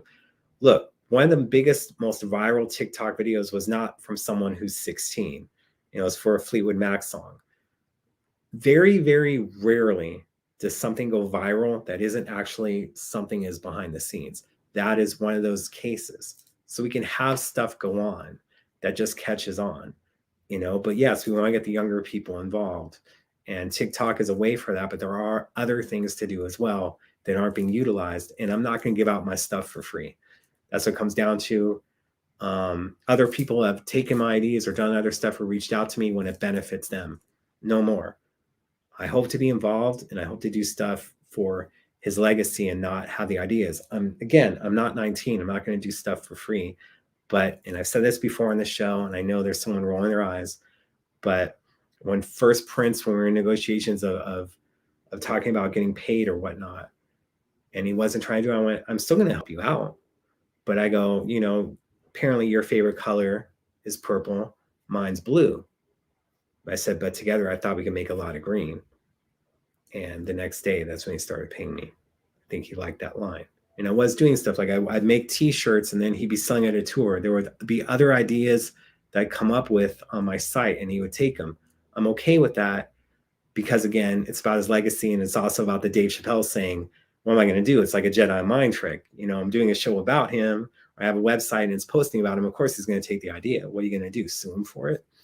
So, and that shake it off thing. Don't get me started on that. Used to print out your stories and photos to my personal archives. Thanks. And look, I still pay money on that per month. Donations go to that website. It's like $156 a month. And I'm wanting to transfer stuff. But here it is. And what I didn't like is because Housequake people helped out with Prince Vault. And I think Jutes is a great guy. But there's a lot of stuff that was happening that I reported on first. And again, this isn't about it. What I'm trying to say is that they're trying to wipe me away. So it says like, oh, this was done. When Montreux was being announced, those in 2009 and 2013, it was my site that made the announcement. And then the thing that was used on Montreux to promote it in 2009, that's what I wrote. And then they gave credit to Prince.org. It came from me. Prince.org did post it. And there'd just be stuff about, oh, Prince is going to announce this tour. He's doing this. It doesn't say Funkenberry did it. All they'll do is talk about how I had even flow or I had a rehearsal track of Why You Want to Treat Me So Bad. But a lot of stuff from 2007 on, remember American Idol? Where'd you guys hear about that from? They don't put that in there because, again, it doesn't help what they're doing. And of course, Housequake was helping with Prince Vault, which is the thing that we need. But because it would mention me, they don't want to mention that. So I'm left out of that. And I wish that Jutes would reach out or look at the stuff on my website as you're saying you're going back and looking for it. And then there was the bump squad that I did, and that would have daily stuff constantly being on there breaking it. But again, it just comes out, oh, Prince announced this. Where did he announce it from? You know, I don't want to be a dick and correct everything, but I appreciate that you print out the stories and the photos. I remember when I first joined Facebook, like I was given about 4 photos that Afshin took, and of course Prince didn't tell me who took it, but Prince didn't like me having watermark on my photos, so I wouldn't do that. I joined Facebook, and every single person that's a Prince fan had those photos as their profile photo. I'd be like, hey, where'd you get that from? Because none of them said, thank you so much, Dr. Funkenberry. What's funny is the Adam Lambert community, the Jonas Brothers community, other stuff that I'd post on and did stuff with, Katy Perry, they didn't give a damn. They would just retweet my stuff because they just loved that an artist that they really liked was being talked about, especially when it came to Adam Lambert's fans and other stuff, because he wasn't getting a lot of promotion. When it came to the Prince fans, it was they would take what I wrote, put it as their own instead of just sharing. And that's still happening right now. Why do you think we didn't get an SDE for 2022? There's just other stuff in play on it. The project they're working on, they decided to expand it. It's going on. It has nothing to do with Welcome to America, but you will be getting stuff. Miles saying Prince is protective of his music and video being on YouTube. Now that he's gone, his music and videos should be out, so future generations will learn of him. Thinks Prince would be cool with it. He tried to make a deal with YouTube in 2009 after Michael passed and other stuff, and we put that out there as well. Prince made it difficult to kind of get a younger audience. And now, yes, we do have, you know, these videos on the platform, but he made it difficult. And this is why whoever takes on the task, and like I said, it's going to be a large task, and I'm more than welcome to being part of the team. It's going to be a project because with him not having a relationship with YouTube and all this stuff being put out later on, it did make it harder to get a new generation of fans. It's something that can be done. It's going to just take a lot of work. But the thing is, if it makes you money, it's worth it in the end, right? If it's making the Prince estate money, so we can keep Paisley open and have the things that need to be done to it, you know, whether it's roof work or other things, it's worth it, right? Keep it open. As a Beatles fan, I'm glad our voices were heard in regards to Let It Be, Give Back. Took years, but we got a glimpse into what was actually going on well at the time. Man, it's too bad Peter Jackson isn't like a hardcore Prince fan, huh? Remember that reply from Apple to Taylor? I was like, whoa, right? And look, Taylor Swift, when she signed the last deal, which is undisclosed, because that's how big it was, because they were afraid of other artists asking for the same what Taylor is getting. When it came to Apple Music and Spotify, they had to pay her what she felt it was worth originally. And not only Taylor, it was for all artists on their platform going forward and then going backward to what they were owed. And they agreed to it. So when she signed that contract, and Universal, even though it's through Republic, Universal is now trying to have things in place that a certain amount of time has to go by before you can re-record your music. So even though Taylor is doing her own thing, they're learning from that. You know, it's just crazy. Like Taylor took on Apple Music, and because she did at the height of her power, and she's still powerful. She's the #1 artist on Billboard for 2021.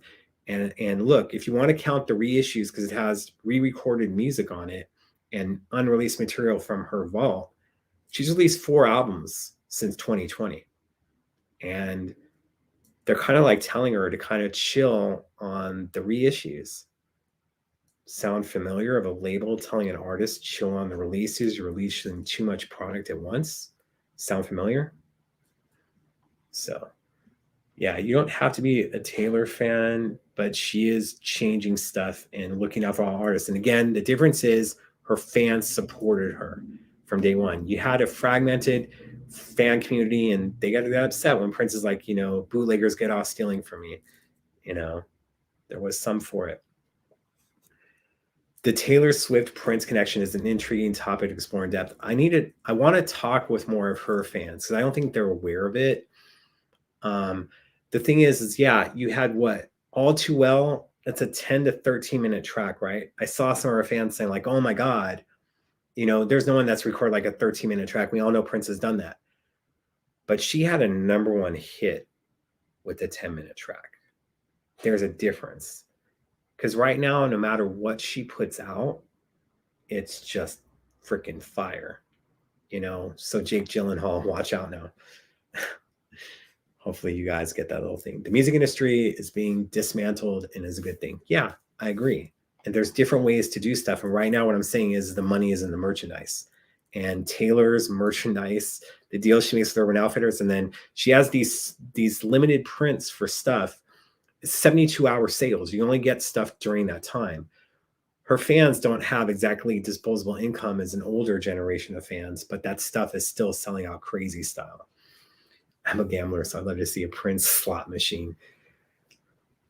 You may be happy with it, but how many people Prince wouldn't want this? Prince wouldn't want that. I'm so tired of the Prince wouldn't want people. I made a meme about that before. Thing is, some of the ones dismantling are trying to practice the same ideals. Yes, there's a problem with that. And what's funny is who signed Taylor to that huge deal? Monty Littman. And that's who got Prince Universal for his last #1 album. And Monty wasn't exactly like a suit tie wearing guy. Prince told him, all right, if you're going to be representing me now, you got to wear suits. And like Monty's offices were in New York. When he was flying to LA to meet at Prince's house, knowing that the meetings wouldn't be until after midnight, Monty would fly in, get a brand new suit from Neiman Marcus, get it tailored, then head over to Prince's house. And Monty is the one who got Taylor that deal to re-record her material, own her publishing, do these other things, continue to own her publishing, mind you. Do these things, of course, for an undisclosed amount. But, you know, now he's saying that Taylor is his boss. Just saying, he's the owner of Republic Records. I think a lot of people want to go to Republic Records and get distributed through Universal Music Group. What a coup to get Leno, though. I'm sorry, I'm my best Canadian. Sing out loud. We're talking about with the 3 shows, or when it comes to Leno. Sorry. Yeah, I'm like behind the comments. Sorry. Is the current Prince Inner Circle that powerful? You don't know what's going on. Comerica is that powerful. And that's what's controlling stuff. Like, I'd like to feel that I have a good relationship with them now, but they were like, Jay, we like you, but you ain't getting in. So thank you, Keith. Hello.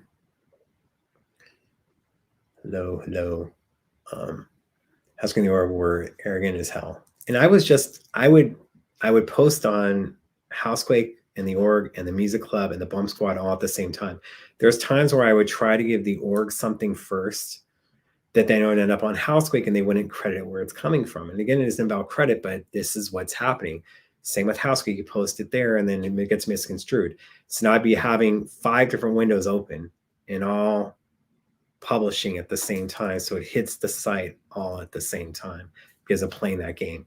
They didn't like it. They felt, especially when doing Dr. Funkenberry, and I was reporting on all different aspects of entertainment and music and working with artists, they didn't like it because they felt that they were Prince-centric. It should be them first, or it should be them. Prince was seeing it like, if you only put stuff for the fan community, it only gets to the fan community. He wanted outwards other stuff. And then TMZ and other sites were paying attention to him more when my site came along. So he saw the vision that I was trying to go to and he jumped on it. Because when I started Dr. Funkenberry, it wasn't Prince going, hey man, you need to do something like this. I did it and I liked it. And then he was liking it too. And then all these people that thought Dr. Funkenberry was Prince, and I'm posting stuff on Britney Spears and Katy Perry. Come on now. But they're like, see, they thought like that was him playing mind games. So yeah. Gotta do more TikTok. Go for it. Why do you think we didn't get a special edition? No, it has nothing to do with the Welcome to America. Don't bend, dog. Make them pay. We'll see. As I said, I want to be part of a team. I think sometimes I intimidate people, and that's absolutely ridiculous. So I'm not intimidating. They're intimidated. There's a difference. I want to be part of a team. I don't think I should be running anything. I just want to help. I want to help the legacy. There's going to be other people that are going to be running things. I want to be part of that team and help. I'm not saying, yeah, you need to get me because I know more than anyone. I did do stuff with him for 20 years, and that's well documented. I don't have to extend the amount of time that I was involved. You know, Sam Jennings would be involved doing other stuff during that time. So he would be the guy, and not going to take anything away from him. He was the guy. He worked with Prince. He made an absolutely amazing website. He found ways to get the music directly into the fans' hands. Could you imagine? And I talked about this with someone last week. If what Taylor was doing now, could you imagine if Prince had the internet, if he had TikTok, if he had Instagram, and all this stuff when he was battling Warner's in the 90s? Could you imagine? He'd be putting out all this material and they couldn't be doing anything about it. They're gonna shut down his Instagram, they're shut down his YouTube. He didn't have these things to his advantage. And of course, later on in life, he felt them as, you know, they're taking away from stuff. Oh, they're using my music to promote something. Just imagine if he had what Taylor had. It would have been a completely different battle in the 90s, and maybe the fans would have gotten behind him then. Not saying you guys, but there was a lot of fans that just like writing slave on his face. What? Da-da-da. They didn't understand it. So check out Just Jamming on YouTube, young kid who's reacting to every Prince album song in chronological order. See, I can't put these comments on the screen because if I do, it brings the comments. I'm at the 39. I'm like 8 minutes behind. So, wonder if Madonna will write a small part about Prince in her biopic. Will it be true though? That's all I got to say. The big stars can renegotiate. Again, you're looking at Taylor. It's so hard because she wasn't releasing as much material as Prince was. But Taylor is at, because of how long she's been up top, I would say the success that Prince had between Purple Rain and Sign of the Times, that's where Taylor is still at. It's not like stuff down the road. She just turned 32, still relevant. People like Olivia Rodrigo that are coming up now as new artists are saying that Taylor inspired them. It's crazy. Yeah. Hated Taylor Swift for the first couple years of her 22. Now she's all this new. Like, look, I would get exclusive photos from Taylor, hanging out with John Mayer, posting my site, and I make little cracks. What I didn't like was what Kanye did to her on that stage. And I knew her music. She wasn't exactly my jam, but I liked it. And then when Red came out, the original one in 22, everything was awesome. And then when she released Style and that chicken grease on that guitar, that's what did it for me. And now each year it's become more and more elevated. And during COVID, tremendous.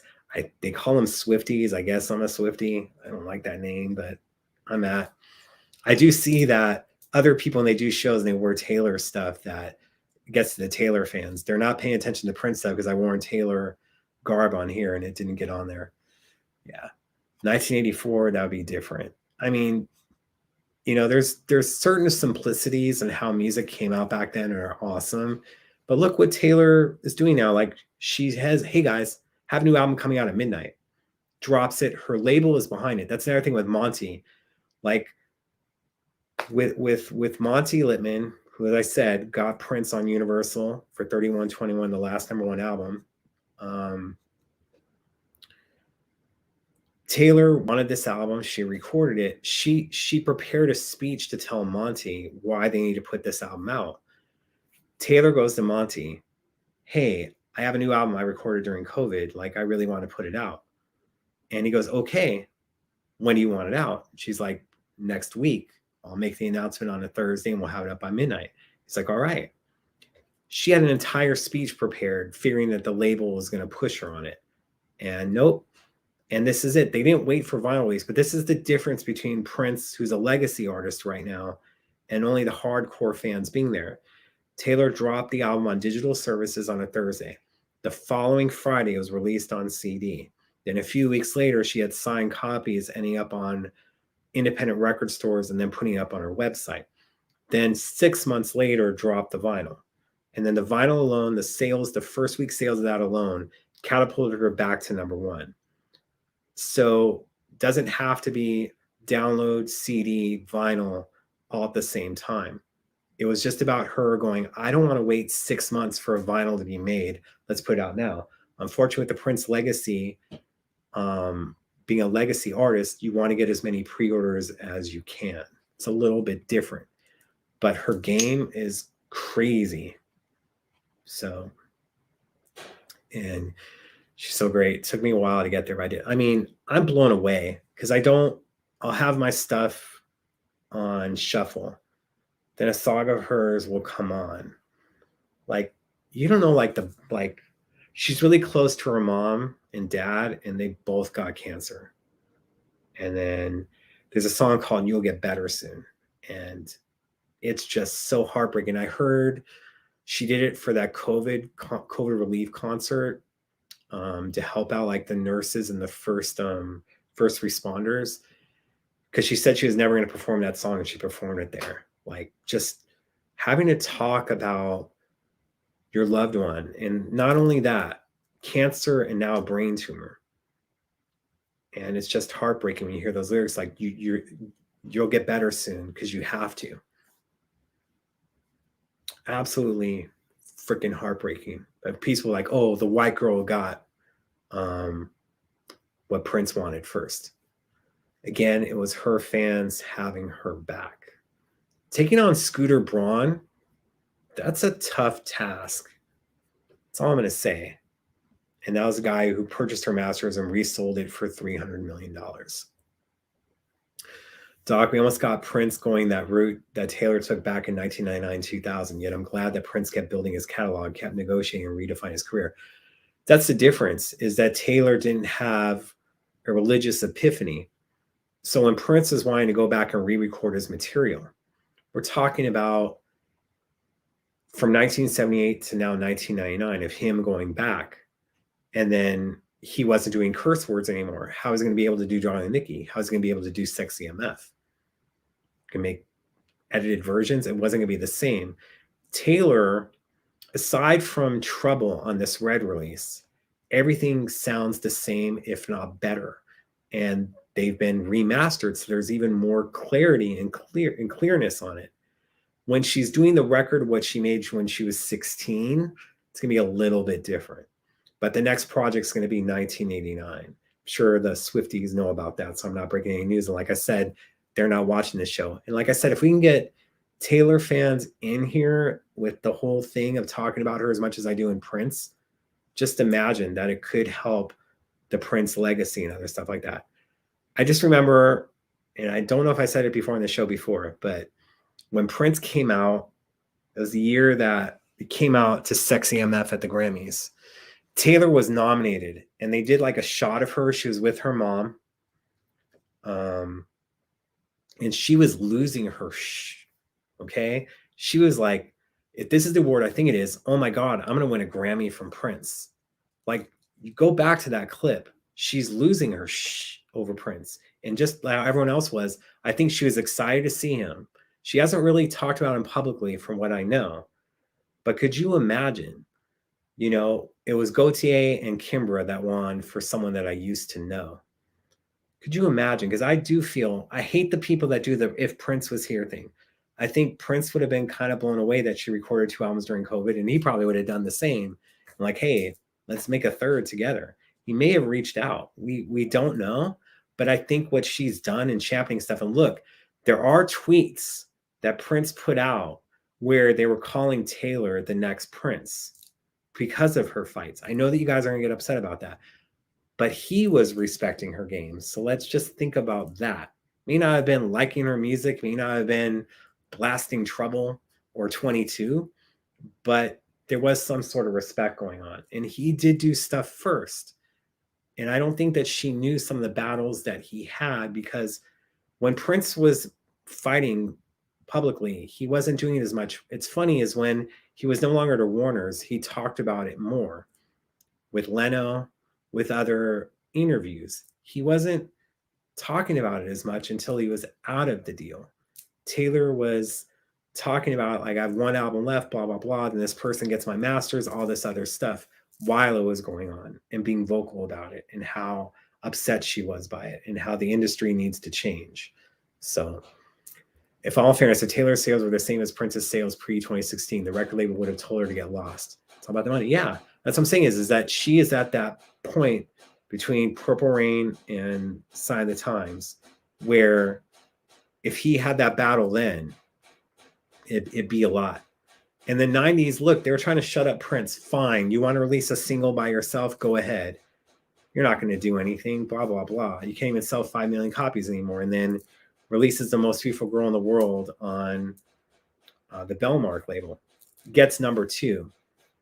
If it would have been number 1, which it probably could have, but hey, that would have turned the industry on its ears in 1994. So, yeah, her dad had cancer, her mom had cancer. Like, she's more closer to her mom than her dad, but both of them got cancer. And now her mom with the brain tumor. Like, look, she didn't just write stuff about ex-boyfriends and scarves. Like, you'll get better soon. Oh my God. Like, just heartbreaking. And just other stuff. And then, you know, I like that one song, like, I like shiny things, but I marry you with paper rings. Like, so she doesn't give a damn about the jewelry, stuff like that. It's like kind of cool. You know, there's some stuff that she says that kind of like us men kind of want to hear, to be honest. Prince ever mentioned Taylor to you regarding her artistry. We talked about Katy Perry. We talked about Rick Ross. We talked about Usher. Talked about Troy Carter. Talked about Lady Gaga. He wouldn't mention Troy by name. And that was when Troy was her manager. There'll be some other people like, are you sure that? I'm like, yeah, it was. But damn it. Like I said, Taylor, I liked her, but she wasn't on my radar. And look, I did stuff with Katy Perry with the production company Total Assault when Teenage Dream and other stuff came out. Same with Bruno Mars when he first was doing things working with Total Assault and other companies. I didn't do stuff with Taylor because I probably wasn't covering country music as much. We talk about Big and Rich and a few other things. But that's like a regret. I wish that we were able to talk more about it, especially knowing what she was doing with photos at her concerts and stuff like that.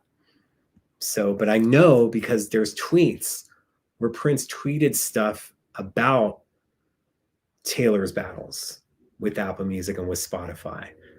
And even a thing like when they called her the next Prince, he wasn't saying to her, we may concern. He didn't do anything. He posted a thing from the article, and guess maybe I should go into it. Hold on. So, wow, there's a lot of stuff being sent my way right now, and I haven't been like paying attention to it. Sorry, guys. Let me go to that Twitter thing, what I posted earlier. So, not earlier today, but earlier this week. Because Taylor Swift is getting sued for Shake It Off. Kind of like the Most Beautiful Girl in the World crap. So, you know, because she says player's going to play. Hater's going to hate. Which was a big thing. It was just like those Stay Calm shirts that were being used. A small song in 2000 by 3LW, like these guys, like it says, player's going to play and a hater's going to hate. And so they're saying that Taylor took it from her. I'm like, you know, Notorious B.I.G. talked about player haters. Tupac did the same thing.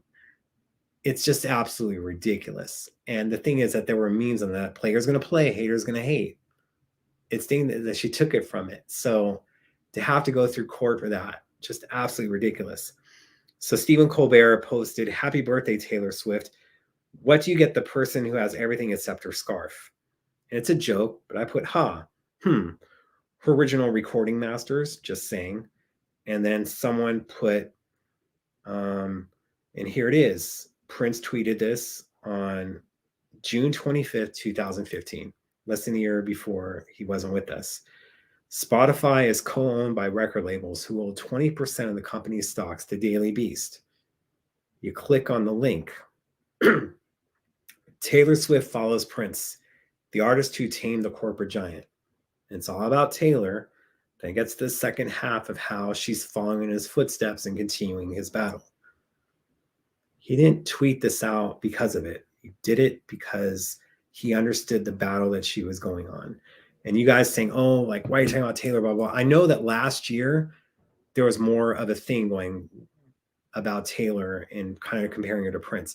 I do see that there's a lot of Prince fans now. I see that they're trying to bring up Taylor in her battle. And like, there's a lot of people in this room. I may not like her, but I respect her. Last year, if I brought her up, it'd be like, oh my God.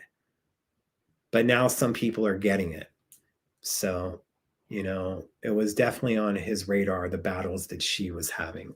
When the music industry gets screwed, it's not only Taylor Swift. 100%. She had her fans to back her up, and she's at not the superior height of her popularity. It's between that Purple Rain and the Sign of the Times era. So she does have more than he had in the 90s. And Prince just decided, I'm not going to promote anymore. I'm under the label. She did it in a different way where she let everyone know that she's being screwed. I have no ill will towards Taylor, but as a 60-year-old black man, I just can't get into her. Like, I don't know if you liked any Carole King stuff, but check out her performance that she did of a Carole King song at the Rock and Roll Hall of Fame before she inducted Carole King into the Rock and Roll Hall of Fame a couple months back.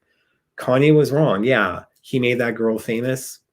No, he didn't. She was famous already at that time and only was her second album in and was on an independent label, mind you, at that time when she won that MTV award. Independent label. That's all I'm going to say. You can talk about Beyonce and all this stuff, but Beyonce wouldn't have been like, don't trash her. So can't imagine Prince not admiring her and seeing himself in her a little bit. Prince's siblings are end up selling his estate. Look, there's still 2 in there. I don't want to get into that with it. I think she learned from Prince and other artists before. Yeah, but she doesn't mention Prince, and I don't think her fans know it. It actually may be like helping her. She kind of knew the struggles. But a lot of people in the industry don't want to tell you about Prince's battles. Artists will, but not record labels. That's for sure. Don't know what was sent and don't want to play it while it's going on. So let's see. Not TLC, 3LW.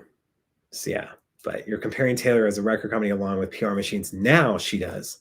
Marketing teams behind her to Prince, who did this on his own. Wow, never thought you would go there, but all was good. You're not getting it. She took it on when she was she got out of a record contract with Big Machine Records. And again, that's independent. She was taking them on when her contract expired. But if you want to go in on that, it's fine. And I keep saying it again, yes. And I don't know how to put it others.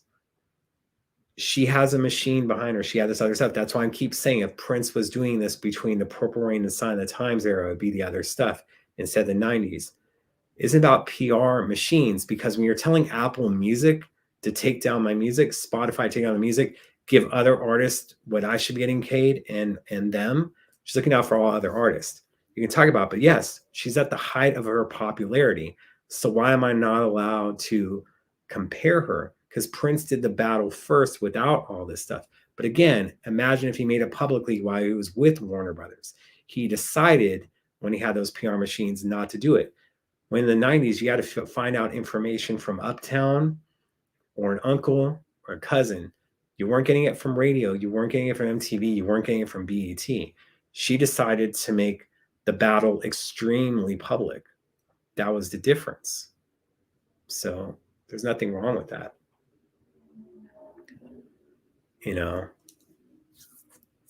thank you, Lydia. We'll check into it. Poor George Michael, he went through his struggles with record company. Yeah, and I think he was talking with Prince. I don't think that George came up with the slave thing by himself. I think him and Prince were in discussions. That's why in 1994, it's one of the reasons why when he did Peach at the MTV European Awards, he said peace to George Michael. So even though George did perform earlier that night. And the reason that I think that Prince and George Michael were talking is because Michael Pagnotti was Prince's PR person for a time while he was being George's. through 1989 through 1995. And that's when George was taking on the battle. So I think there was something going on between Robert being the go-between between Prince and George. And I would love to have Robert on my show to kind of like talk about that. And of course, like I have a love and admiration for George Michael's music as well. But I think that Prince was aware of George's fight, and he wanted to see how things go. And the thing is at that time, you can talk about, again, Prince trying to do stuff on his own. He wanted to see how the George Michael thing played out. And people were not sympathetic to him referring to himself as trapped, and they felt that the money was good. To Prince, he felt the money wasn't good, as he explained on Leno again in 2000 when he didn't have a record label. When he was doing a battle, he did have the record label. But again, a lot of fans and a lot of people in the industry looked at George Michael as being whiny and calling himself a slave, and Prince doubled down. He didn't call himself a slave. He wrote slave on his face. So you have these things going on with it, but he doubled down. Again, people were more sympathetic to her needs, but again, her fan base had her back.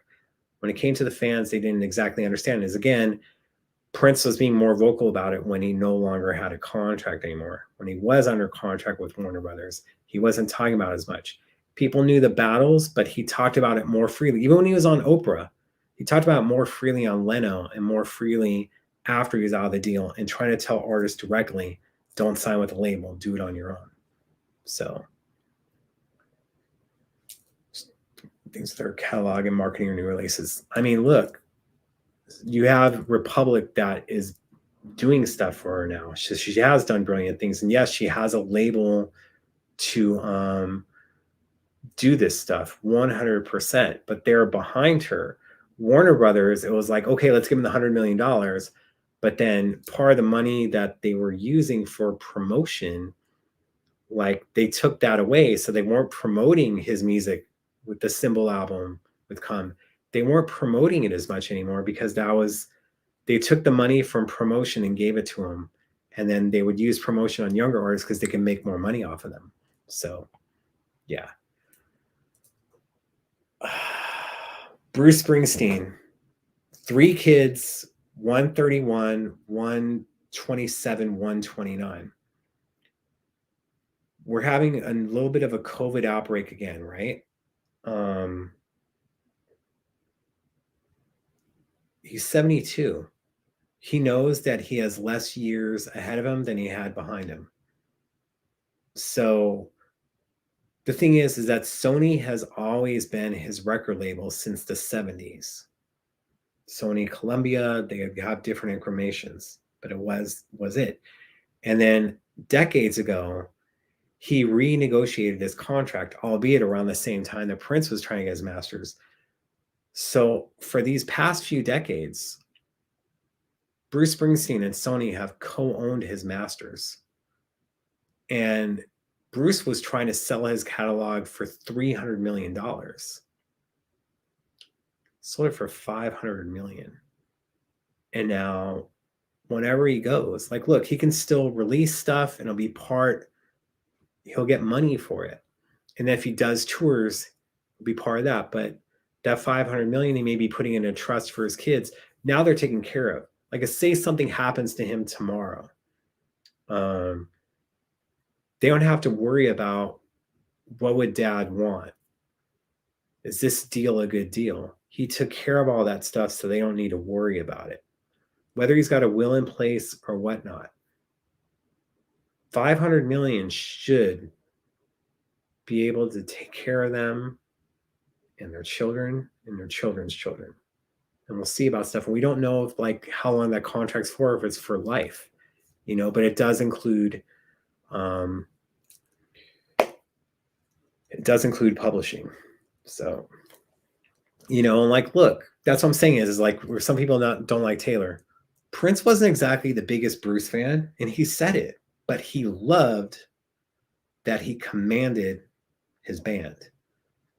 that there was something that Prince noticed one time while watching Bruce, where a band member screwed up, and Bruce shot him a look, and Prince is like, "Oh yeah, that wasn't supposed to happen. That's what I would be doing, is shooting that look."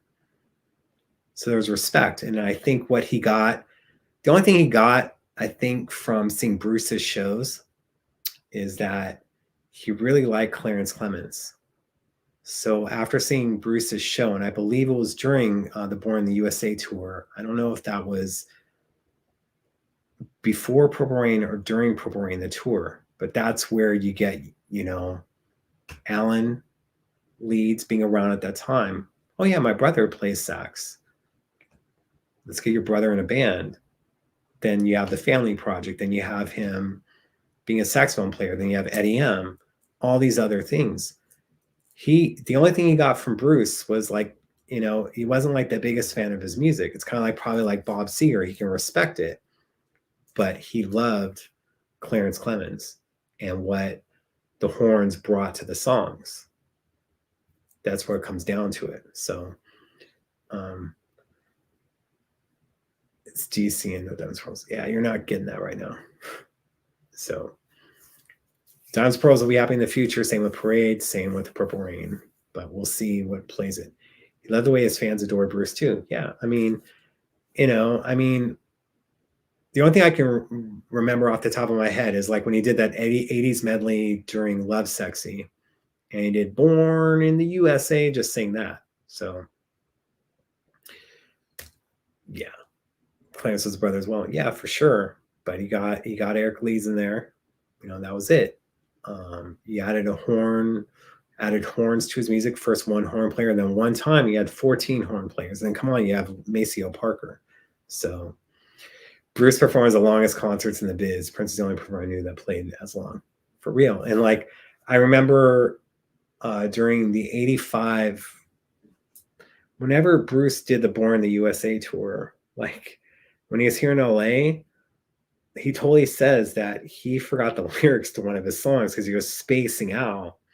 I think just seeing kind of like celebrities in the crowd, like, oh crap. And he's like, then the fans started singing the songs back to him, and that's how he got through it. It's just interesting. I haven't seen Bruce in concert. I haven't seen Madonna in concert as well, but they charge a lot of money. Prince did as well. But how I feel for Prince is a lot different than how I feel about Madonna and how I feel about Bruce. I haven't seen Taylor Swift in concert yet. I want to. But that's what it comes down to. There's just respect. I think that Prince respected Bruce. May not have been the biggest fan, but there was respect. 100%. Yeah, Najee, we can go through all the people that played on it. A lot of people, like I'll talk to them, they never seen Prince concert, like, oh, Madonna put on the best show. And I'm like, yeah, show. That's right. Because Prince is a performer. It's a little bit different. No disrespect.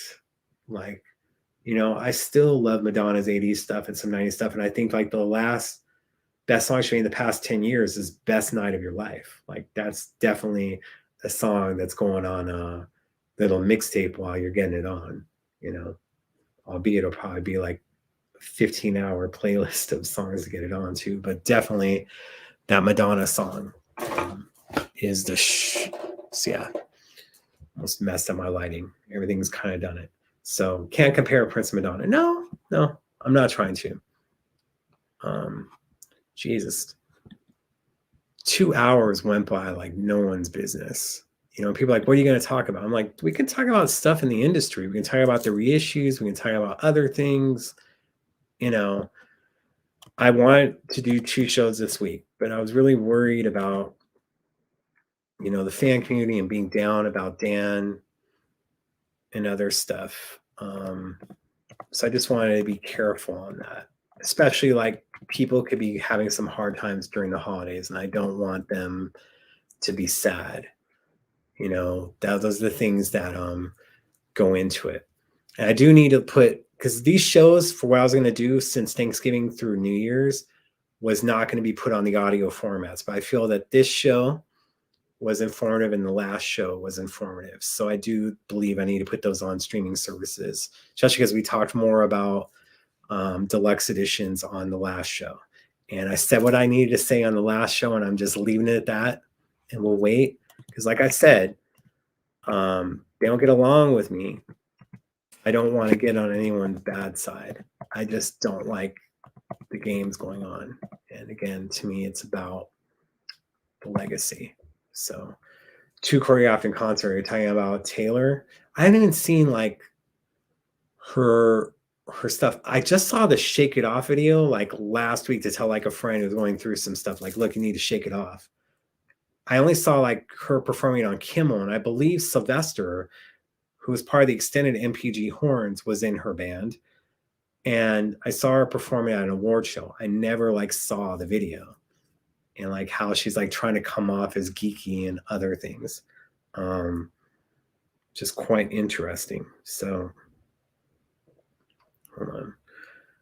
But I always appreciate you guys and doing it. I'm trying to do 2 shows next week, just like kind of like when I did stuff for an LA group that in my opinion is now defunct, called the Bump Squad. I do like a party on Christmas and call it Not Another Lonely Christmas. And we'd like meet up at a pizza parlor that my friend Alan recommended on Melrose Avenue, and we'd all meet there. And I'd always be surprised at the amount of people that came out on that day that didn't have a place to be.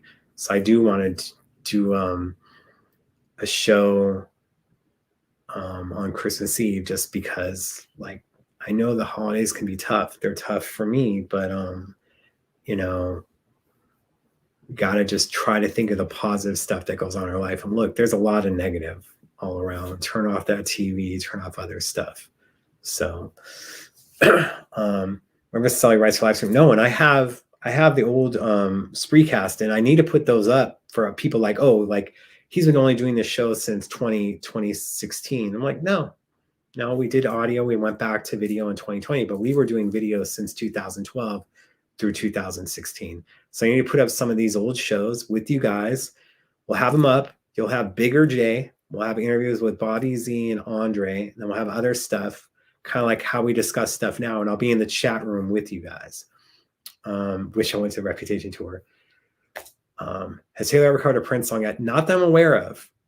I know that she covered Last Christmas. And then again, everyone and their mom covered that song. Let's go. Scotty did Front House at one time for Madonna. That's cool. Then national concerts, just local bands. That's how it started. Like you saw Katy Perry at Hotel Cafe out here. I saw Bruno Mars Zanzibar Cafe. You know, and then Universal Amphitheater. Now, like Bruno won't do anything unless it's like an arena tour. So, so uncomfortable to be around a huge crowd. Oh, I'm with you. I want to see the Spider-Man movie so bad. I'm scared. I wish it was on freaking streaming services. I'm so pissed. So negativity in the world is making me lose it. There's one news network that tries to scare you with some stuff. There's another news network that tries to scare you with other stuff. So I don't watch any of them. Like I watch my local news and bits and pieces that I read on, because stuff's crap. So it's all different kind of scare tactics. Hotel Cafe. I went there earlier this year to see oh my God, David Ryan Harris. And it's just having to wear a mask at events. It's a lot. And I saw Judith Hill, and that's right when the Omicron was just starting. It becomes a little overwhelming. And it's like, I want to be able to go places and not wear a mask. I'm not anti-masker. I'm not going to get into that crap. But it's just a weird feeling right now. And I wasn't exactly the most comfortable in crowds to begin with. I know sometimes, like when you guys would meet me, I sometimes don't give out the good first impression, because I'm someone who's an introvert who has to be an extrovert. And it has me trying to be a certain way. And of course, the same things, same characteristics as someone who thinks they're the is also the same characteristics of someone that is shy. So shyness sometimes is mistaken for arrogance. So I know I don't give off the good first vibe, but it's just like, it's a lot to take in. And yeah, people, oh, let me take a photo with you. And I didn't feel comfortable with the way I looked back then. I haven't seen any of the Matrix movies. I haven't seen any of them. I tried 3 times to watch the first one, and I kept getting interrupted right when he's about to take the pills, the red or the blue or red or green. And then after 3 times getting stopped, I went, okay, I'm not supposed to see this movie. So I still haven't seen any of the Matrix movies at all. There's a lot of 80s movies I haven't seen, or 90s. So I want to see Spider-Man so bad, but I'd love to be in a private theater. Doc was down. Remember those times on Spree Guys? And look, a lot of the times Prince is giving me the info and people didn't know. Like the Hit and Run Phase 2 got released last week, right? In 2015. In 2013, he gave the track list to it. People didn't realize that's what it was. So I do feel I need to put these old shows, but it's up to you guys, like, hey, Doc is doing this, Doc is doing that, or Doc did that. I need you guys to do it, because when I do it, it feels like I'm trying to boast and it rubs people the wrong way. And just how it is. Like, not right now, but in the future, I'm going to need you guys to have my back the way that Taylor's fans had her back. And it's all for his legacy and for the fan community. You know, that's what it comes down to. Issues breathing with the mask on. Oh yeah, I have anxiety when I have to go on a plane. When I had to go to Minneapolis for stuff, oh my God. Like, because I'm used to just wearing a mask for 10, 15 minutes going somewhere and getting the hell out.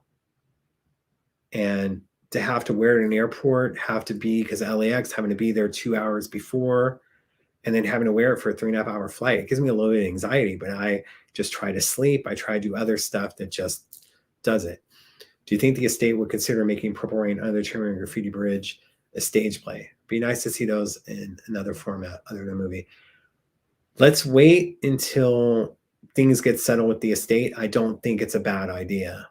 I don't think it's a bad idea having Purple Rain on Broadway or other things. I don't know about Under the Cherry Moon and Graffiti Bridge. We'll see. Appreciate it. Yeah, respect my space, respect other people's space. It's all, yeah, it's the whole thing. We're supposed to have 6 feet of distance. Like, I kind of like that when it first happened, but people aren't respecting it and they're bumping into you because the mask kind of does block some of your peripheral vision. Like when I'm in a place, I'm slowing down. These other people will be on their phones or just bumping into stuff. They just don't give a damn. Prince would have a fierce mask, I bet. Like, there's photos of him back in the day wearing stuff. Guy sneezed on my back today. Oh my God, he probably had to take a shower after that. We have gold class cinemas and a few people in there. I feel comfortable seeing a film. That's cool. Like, I want to see Licorice Pizza. Like, maybe I'll see it like in the middle of the day. And it's been hella cold here in LA. It's getting like 36 degrees where I live at night. And I've been feeling it in here for sure. But yeah, it's like I want to go see the movie. I just don't want to have spoilers. So thank you. Brought you back. I wouldn't say from the dead, but brought you back into things. Much love, Catherine. Appreciate it. With Star Wars, for me, I'm not going into a theater. Yeah, I mean, damn it. I wish that Spider-Man was on freaking streaming services. I'm just, ugh. Did Prince Phase series go up to 5 Phase CDs? At one time, he was teasing Phase 3 and then immediately like deleted an hour later and said it's only going to be Phase 1 and Phase 2. But he was teasing it, and then that would be Prince again, changing his mind after a few hours. So who are in the MPGMC? I was J7, JSEVEN, and then J7, originally under the org, then JSEVEN, and then House Week was just J and the number 7. And of course, those are the names that I joined on the Twitter message boards that I haven't been active on yet. But I want to talk with our fans about stuff and kind of school some Prince things in there and see what can be done. Never once mentioned Legacy of Cletus P. Washington. Sorry, I was going through my old boots. Come on now. We can talk about that. In Sacramento, you can get your own theater if you buy 20 tickets. Funds are kind of like a problem for me right now. Ever since that $10,000 surgery, and we got into that before, funds have been super tight for me. So it's like allowed one event, and that one event will be Spider-Man for sure.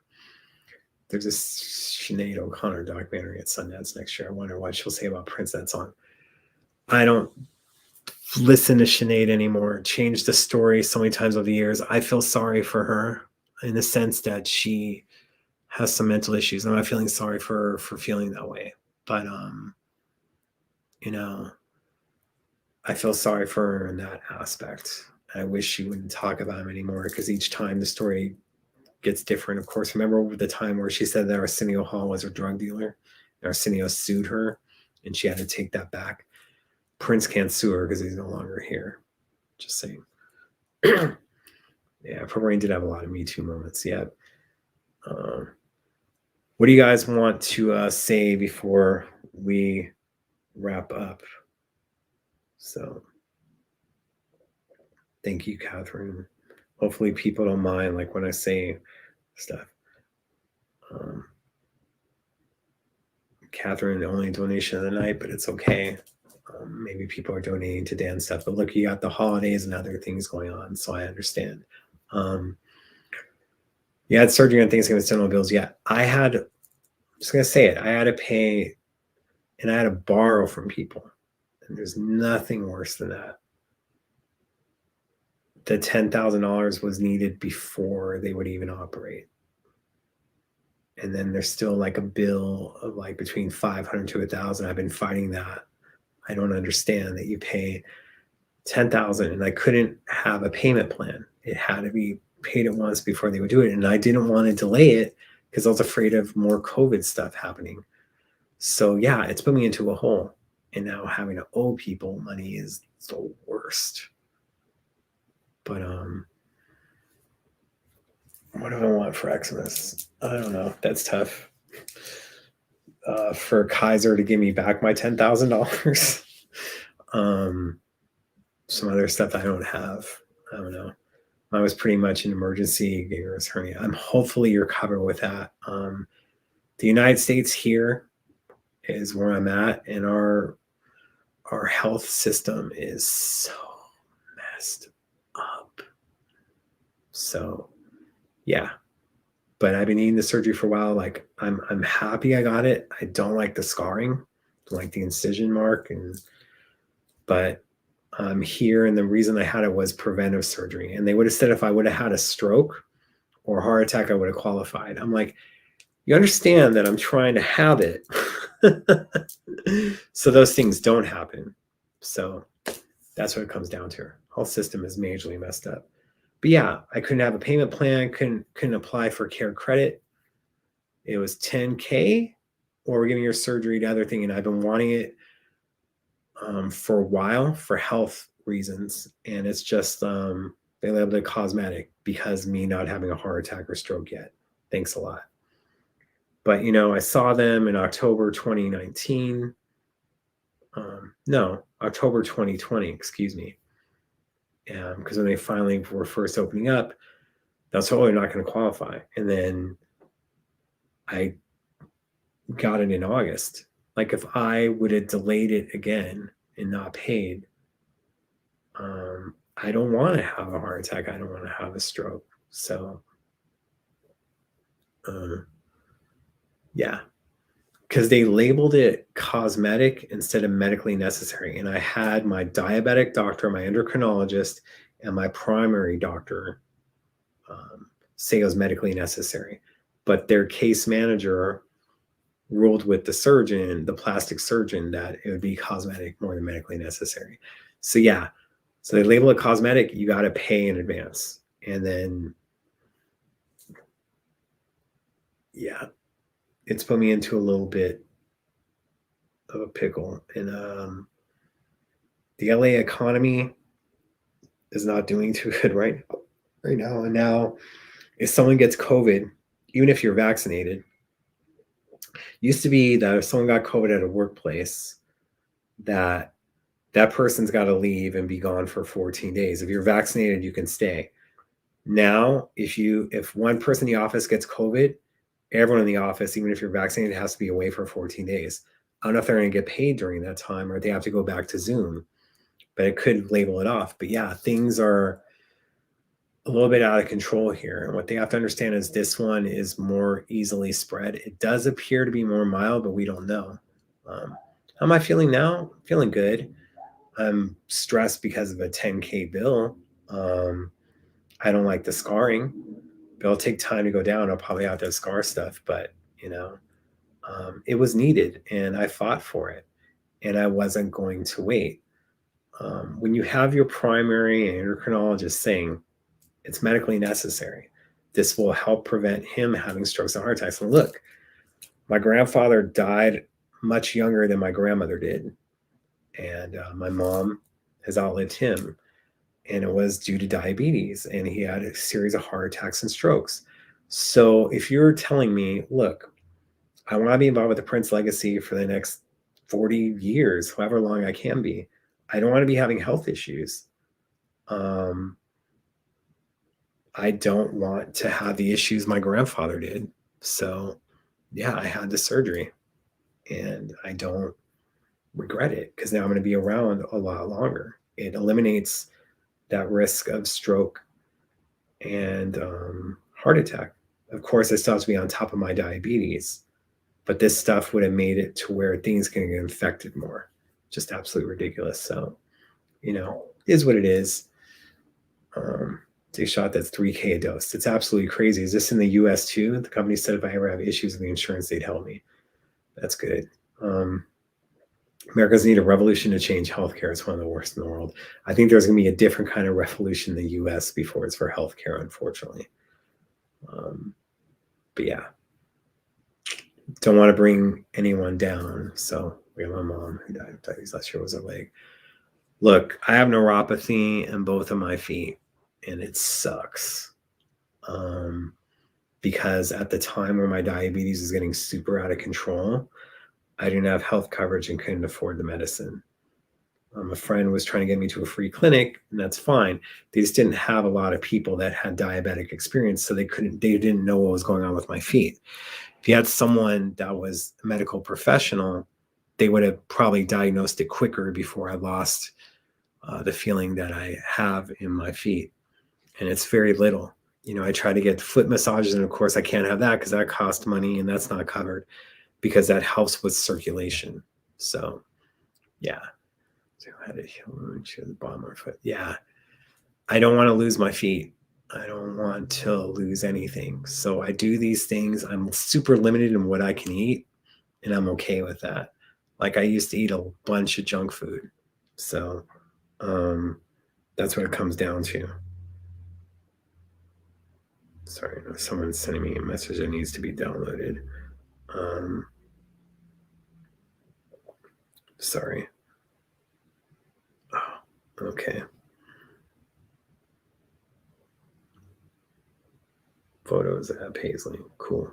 So from the trip lasting. Absolutely ridiculous. Someone's trying to search me. Don't do that stuff. Yeah, anything. Got to keep the A1C in check. Oh yeah, mine's it just sucks, man. Before Prince passed, I literally, the Friday, the day that the plane went down, I didn't know about it at the time, but I did testing on Thursday. My sugar level was at 5.6, my A1C. And since then, for the past couple of years, it's been a steady 7.0, even with how much I work out, which is sometimes 3 to 4 hours a day. And then since surgery, because I haven't been able to work out as much, it jumped to 7.6. I'm so pissed about it. And like, they're like, oh, that's fine. We deal with people that are 13, 14. I don't know if I'm ever going to get it back down to 5.6, but I had it there. And it's just their stress, like I said, these past few years have been difficult on me, but I haven't walked away, and I don't want to. So get one of those Hyperus massage guns. That costs money. It is like, even the cheap one, I think I can get one for 70. I definitely need that, but I need something that's going to be for the feet. But yeah, totally, when you're doing the workouts, I would really like to get my thigh muscles and calves back that I had, just because of it, but I'm not going to gyms, so I just have the weights and other stuff that I have here, and me doing cardio keeps me losing weight instead of putting on muscle. But you got to do what you got to do. Anything below 7 is fine. I'm at 7.6 right now. I'm not liking that. So, but yeah, just tough. What I want for Christmas is just for us to be around, all of us, for several more years, for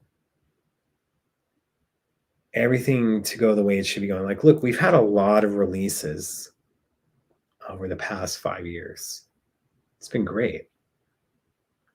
Could be doing more, but we're not going to be satisfied. You need to do other things, and the main thing is bringing in more fans, bringing in a new audience, and that's what I want. And I want my 2022 to be better than the past 2 years. I don't want to be on hard times. Like, I want to live comfortably. So that's what it comes down to. Am I taking insulin? No more. I haven't taken insulin since 2019. Let's keep it that way. Let's get it free by writing to the company. Yeah, no more insulin, but I do take metformin, glipizide, and testing my fingers every day. But yeah, so don't know if California's Kroger's. It's called Ralph's here, but the test strips aren't bad price-wise. I get the strips through Kaiser through my prescription. Yeah, I have insurance now, and I'm hoping to keep it that way. We'll see. Yeah. Brett Michaels, but my hair's real. Anyway, and there's a lot of it more now too. Anyway, I'm being a punk. But Brett probably got hotter girls than I had, although I think I've had some pretty cute girls too. Anyway, yeah, I don't know. I'll give up the donation links one more time. Yeah. Show ran longer than I thought, but we were enjoying stuff. We were catching up on comments. We had a lot of good discussions. I didn't drink as much fluid today, but then again, I didn't have. I only brought one protein drink out. Which I usually hate these things, but I gotta get it in. So still pretty dark. Thanks. I'm trying to look healthy. I'm constantly trying to do things to improve stuff. You got to work on yourself. That's how I look at it.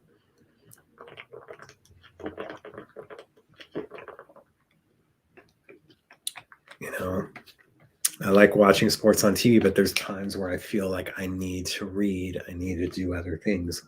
Yeah, I mostly read graphic novels and stuff like that. I don't care, but it kind of like gets me away from other stuff going on and kind of relaxes me. I like doing the 2 to 3 hour workouts where I'm doing like 5 to 10 miles, 20,000 steps.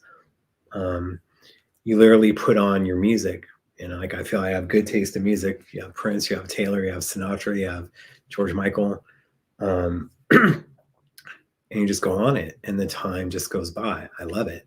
Weights is a little bit tougher, but I'll have sports shows on, and I'll bring out the weights. I need to get the sit-ups up to like 500. I think right now it's like between 150. I really need to do it, and then push-ups. Do those as well, but it probably need to be around 300 as well. But yeah.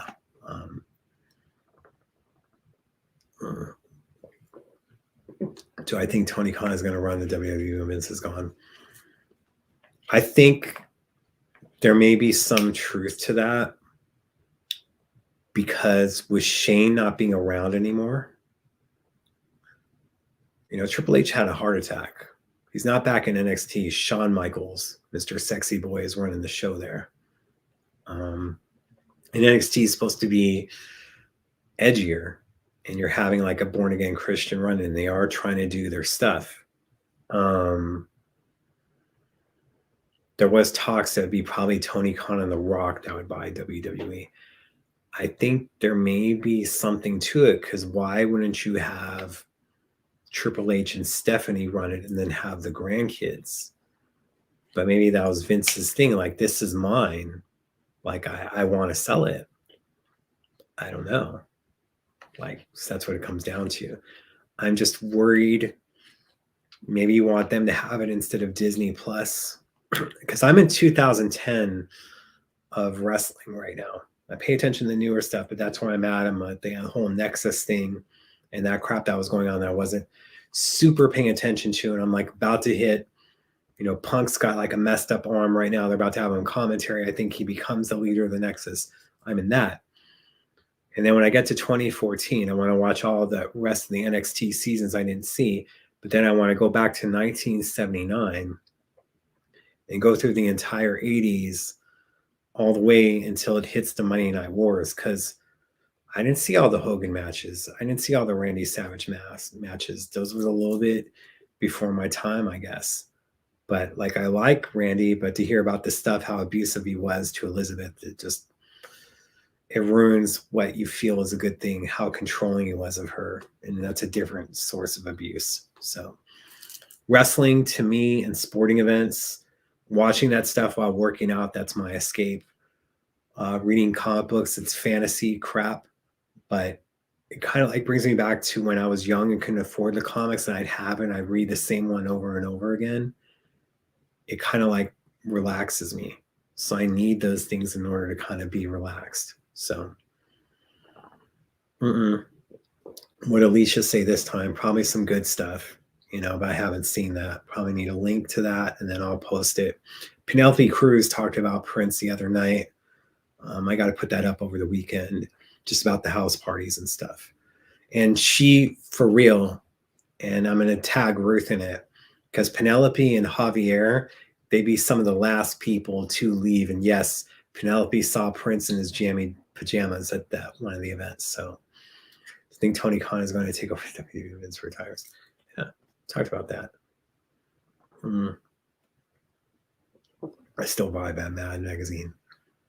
I remember getting, and I talked about this with someone else like recently, like Hustler comics, because I like some of the jokes, but there would be a lot of racist shit in that. So in 2017, when I was going through some moving stuff, picked up a couple, like, and then there would just be so much racist stuff. I went, I gotta throw these away. Same with Gross Jokes books. So, it's some stuff that wouldn't fly now. Speaking of things that wouldn't fly, Ric Flair, they're kind of canceling him right now. So, and I know there's going to be more unpopular opinion than Taylor Swift. I like Charlotte Flair a lot more than I like Ric Flair. I think that she's done more than her dad's done. And I'm sure Rick would agree with me, but I don't think any of the fans would. The Women's Revolution, Becky Lynch, Liv Morgan, all of them, absolutely freaking amazing. But the average WWE fan, no, I don't know about that. I mean, the wrestling events, it seems like it's doing it. And I like AEW too. They're doing a lot of stuff because I feel that Vince, once he's out of touch, but he's not open to ideas and people that he didn't create. So, yeah, I saw the Rick James documentary last month. I really liked it. Just focusing on the drugs, which you have to, unfortunately. I saw the Whitney documentary a month before that, focused on the drugs. That's what I'm worried about when it comes to Prince documentary, especially when you have all that footage. So I'm worried. Yeah. Rather talk about WWE than documentaries. Where that air, talking about Rick James documentary, was on Showtime. And the Whitney thing, I think, was on Showtime as well. It just came up on my thing, and I made sure to record it and watched it a few months later.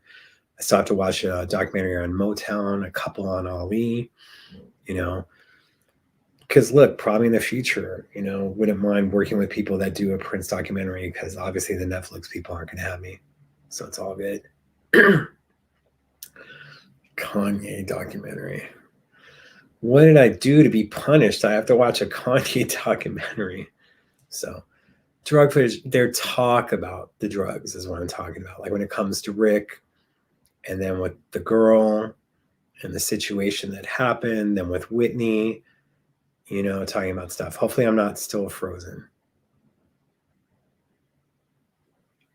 But just they have to bring that up, you know, when it comes to Rick, because it played such a huge part of his story, and they do it with Whitney as well. That's why I worry about.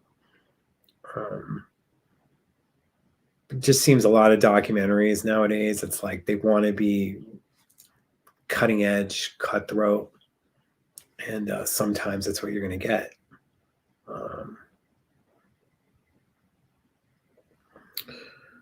You know, I would love to do something on the house parties, the Super Bowl, the uplifting things. Like I'm not trying to do like a Rob Malik, where, you know, you stay away from the dirty stuff that Freddie Mercury did. Maybe you need, Sylvia, I think you may need to like go out and come back in because no one else is saying that about the Frozen.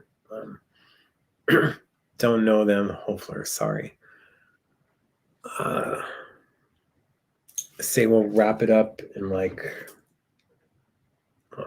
5 to 10 minutes. So I'll do this again because people at the end of the show are doing it. I won't watch Rick and Whitney or Amy. I have an Amy one to watch too. Mrs. Genius is the artist, because they're talking about their deaths, right, and how they died and other things, but that's what they do have to focus on. So, you know, yeah. I appreciate you guys who are donating. Let's see. No name for that one. Well, Sylvia. Don't want to say it. If you guys don't want me to say it, like, let me know and I won't do it. But I feel like bad. Kathy, thank you. Yeah. I thought there was one more. Guess I'm wrong. Sue. Don't know if I said that before, but yeah. Thank you guys. I appreciate it. Get tired of drug speculation with Prince. You had a dude that hardly ever took aspirin. He accidentally developed a problem because he didn't realize what he was doing. There are other people that will attest that. They don't think that he was an addict, but will that story be told? Well, I think of Chappelle's Netflix show. It's funny at times. Chappelle has become a monster for people trying to cancel him, which is ridiculous. Look, I'm not saying I agree with everything he's saying. Let's not get it twisted. I think that he knows what he's doing and he's playing the game quite well. So that's what it comes down to. I prefer, I guess, kind of like being single and having to deal with this ridiculous dating world. Like I like Taylor Tomlinson, other comedians that kind of like have more humor instead of hard hitting stuff, because sometimes we need to get away from that. But he knows what he's doing. He's making a lot of money doing it, and he's put in the work, you know. Like Dane Cook put up a post about like how him and Dave have been doing stuff for a while, and like knowing they had to do a lot of work, and he felt like Dave felt the same way, and that's what they did it. So I'm telling you, dating during a pandemic, it sucks. I feel if like I sat down and like for 2 weeks and would talk with different writers and just start writing stuff, I think we could come up like an entire stand-up special about how much dating sucks even before COVID and this time. And people know how to date. People don't know how to date. They like want a relationship before you meet or doing this stuff. Like, you know, it has to be, you know, dating means sometimes dating more than one person, you know, not being super in a relationship, just being careful. Don't screw everything that moves. But you can't be in a relationship before you meet or after one encounter. It takes time, and sometimes date. You don't want to freaking 5 years down the road, like, oh my God, like you want to be like, wow, like I can't imagine myself with anyone else, like da da da. And then you start finding out stuff about them. You're like, oh wait, what? And you're like, God, like man, can't wait to live with them. Can't wait to do this.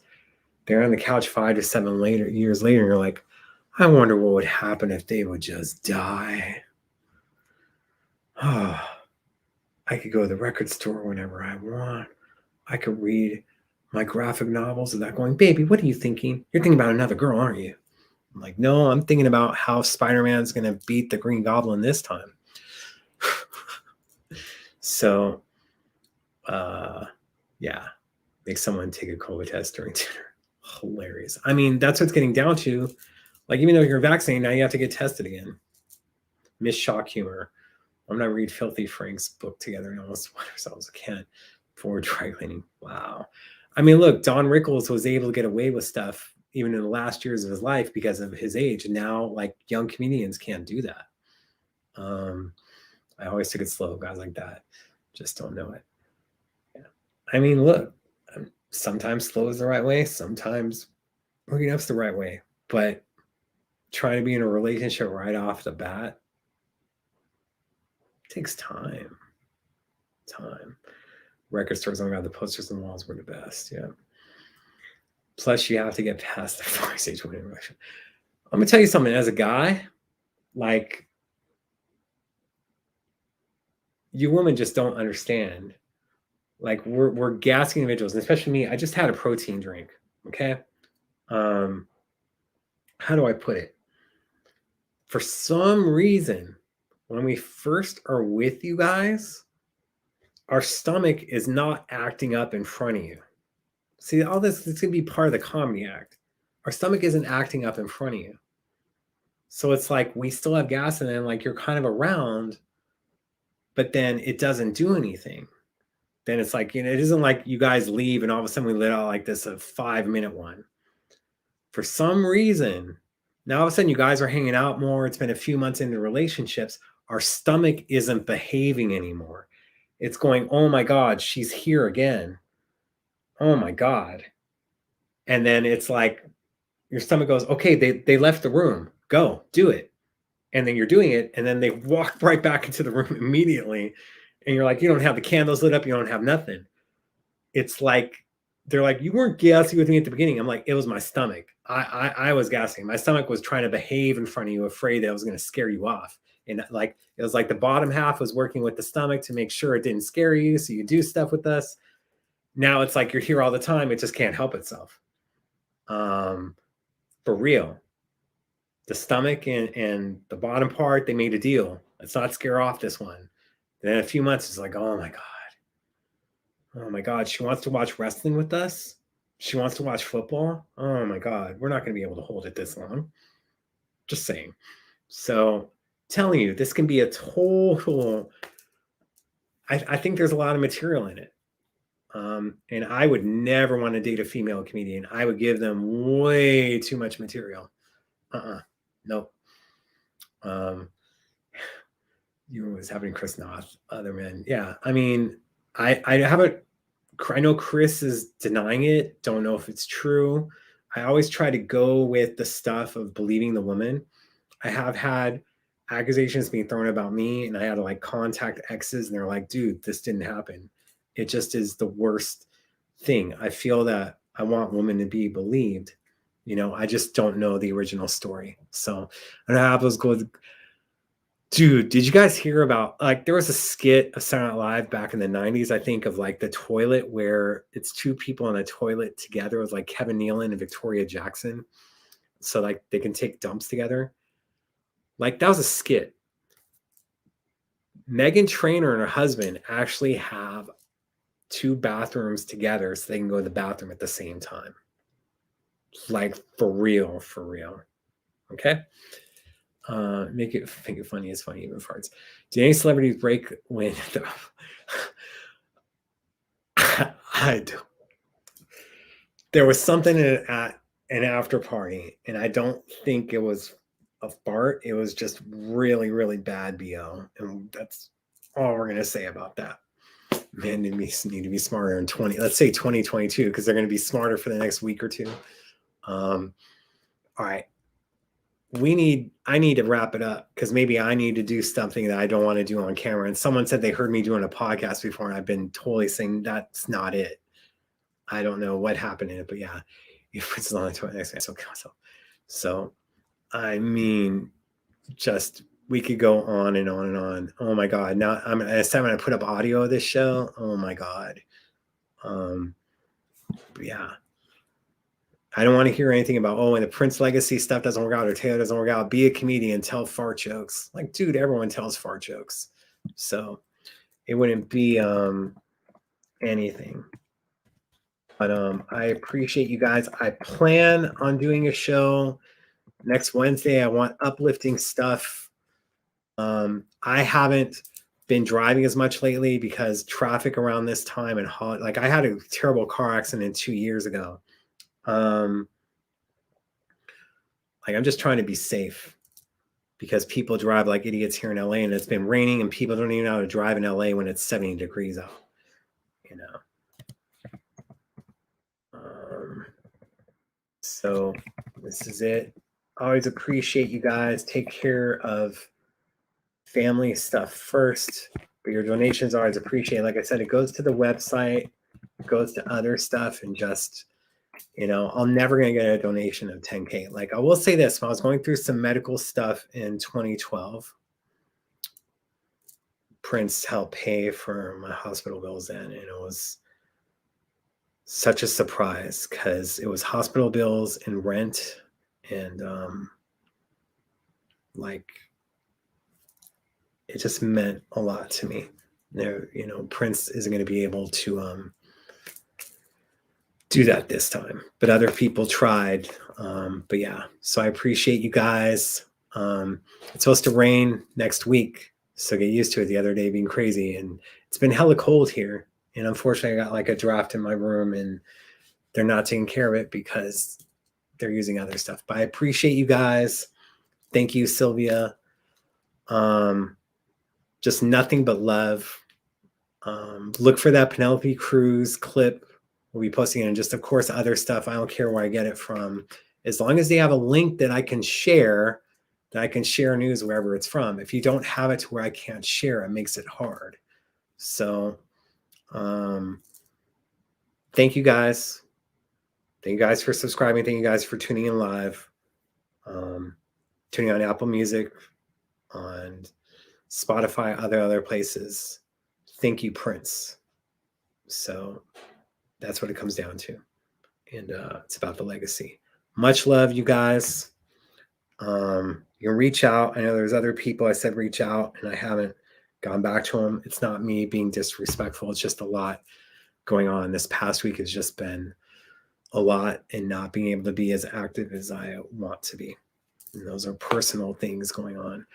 But thank you guys so much. I can't believe we did almost 3 hours. It's ridiculous. So we'll see what we do next time. But stay safe. Keep it funky. And again, thank you, Prince. Much love, you guys.